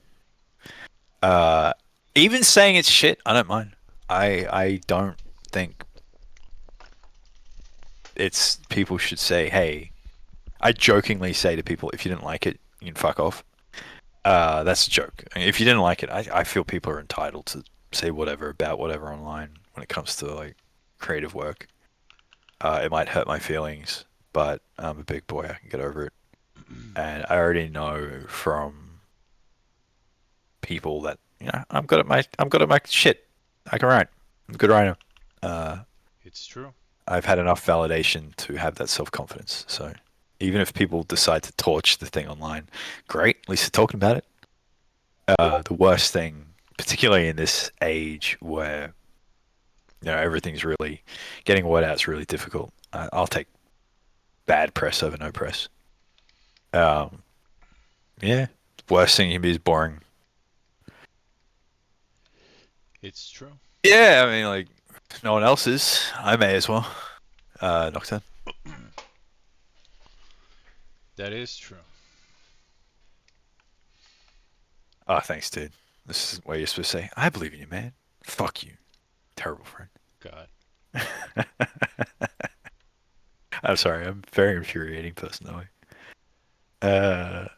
Yeah. I'm So sorry to hear we're that. working volume 3. I've shown Arthur some of the concepts. Sorry, Chrome. I've shown Chrome some of the. Sorry, people. I keep defaulting to another name. I've shown Chrome some of the concept art for book 3 that has come across my table, uh, and I'm really excited for it. I think it's gonna. It's looking pretty good, I'm not gonna lie. Uh, but that won't be out till next year, so still a long wait. That's why we're not talking too much about it. Kojima. I like Kojambos? Kojima. I think he is a very smart guy. He's very on the ball about what's going on in the world. Um, I think Konami fucked him over, so fuck Konami. And I've got a lot of respect for him. I got a lot of time for him. Snake Eater is still one of my favorite games. And I really admire the way he tricks beautiful women into being scanned into his Not just beautiful people women, scanning he device. also Beautiful tricks. people in general. Yeah, Yeah. he's like into the scanner you go. Yeah. Oh, would you just like to stand over here in this skin tight suit? Oh, yes. Uh, what are you gonna do with this, Kojima? Don't worry about it. Make a game. Don't worry about it. Uh, I like Kojima. He's an interesting dude, and he's another good example of someone who um takes a broad view on things. He's as inspired by Black Widow as he is by the advances in telecommunications, stuff like that. Um, That is true. he takes a broad interest, which I think is a very valuable thing. Um, his dear staff, I do too. He enjoys the buttocks of any persuasion, and it's admirable. He is a sculptor of asses. It's true. Oh, the ass must be more buoyant, more bouncy. Uh, As one should. Admirable. As one should, yeah. He does Uh, have I think learning about behinds is important for any artist. And yep, exactly. Exactly. Exactly.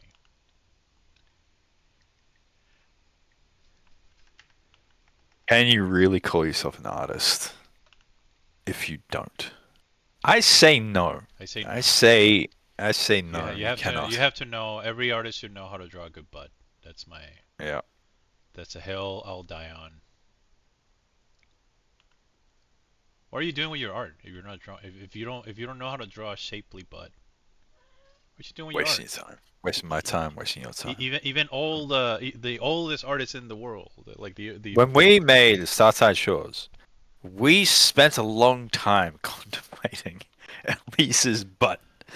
Fra- That's only half true. Frank I Frank mean, I was kind of no, we kind of did, but Frankie I'm making it Frankie sound less than it is. agrees, and as Yeah, a lot of you know, Frankie is an excellent artist when it comes to like he's an excellent butt specialist. I would say he's yeah. Butt special. Yeah. I would say he's masterful at drawing butts. He enjoys a derriere, and Yeah, he's quite adept at depicting one. yeah, Uh, Frankie's a good dude. Good friend. he's I great. like Frankie. Yeah, guys, it's been Guys, it's great been great chatting with chatting you. with you. All right. Yeah. Oh, you just say. All right, It's a stream. thanks a lot, Nocturne Noble. We really appreciate you being here. As Yeah, always, cheers. hanging out. Well, if you, it's right. You don't need to keep an eye out for it. You can just find it here. Give it a bookmark. I'll It's on the post in the. bookmark. Yeah. Well, I'll post again. Okay. It's just there. That's volume 1 and 2 with the side stories included. Um, and if anyone wants to check that out, we'd appreciate the sale, and we'd appreciate the feedback. Anything you got to say? Both myself and Livio Illuminated are on Blue Sky. I'm also on Instagram, but I don't really use it for much. Not sure about not sure about Illuminated, but we're mostly on Blue Sky these days. Yeah. Twitter's it's fucking Twitter was Have a good useless. one, Noble. Yeah. Thanks Yeah. for stopping by. Good talking to you, dude. Yeah. Thanks for everybody Yeah. stepping by. We're getting close to the 4 hour mark, so I think it's time to call it today, at least for me. Yeah. No worries. Tomorrow I'll be back with. Tomorrow we'll go back to commissions and art book work. Hell yeah. So yeah, I'll be around tomorrow. I'm gonna be around earlier than usual because I have a social event later that night, but I'll be here earlier than I normally am. Uh, Thanks everybody for joining. Thanks everybody for hanging out. I hope you enjoyed this conversation with my friend. And yeah, if you're interested, check. Talked way more about soccer than I intended to, and I want to apologize for that. Like, I'm really fucking sorry for the rants about football. Yeah, well, That's not why I was supposed to be here.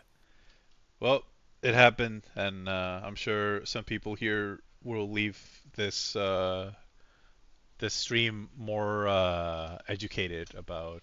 Soccer is a cultural parasite that must be resisted Oh my at all god. Okay. times. It irons out indigenous sporting cultures in favor of its own globalist agenda. Resist All it. right. Resist its snare.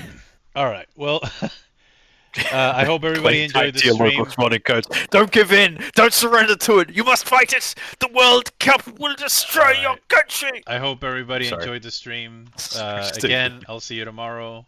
You're all pretty cool people. Yeah, And you're right. we're just gonna rate Yari because oh, Syndicate Ninja 1284. Thank you for the follow. Welcome to the now almost uh ended That's a stream. leave. But we're gonna annoy Yari But yeah, first. we're gonna annoy Yari first. I'll go there Uh, too because Yari's a friend, so I can alright, yell at her. alright. You I like fellas have yelling a at good Yari. one. It's very, very funny. Bye bye.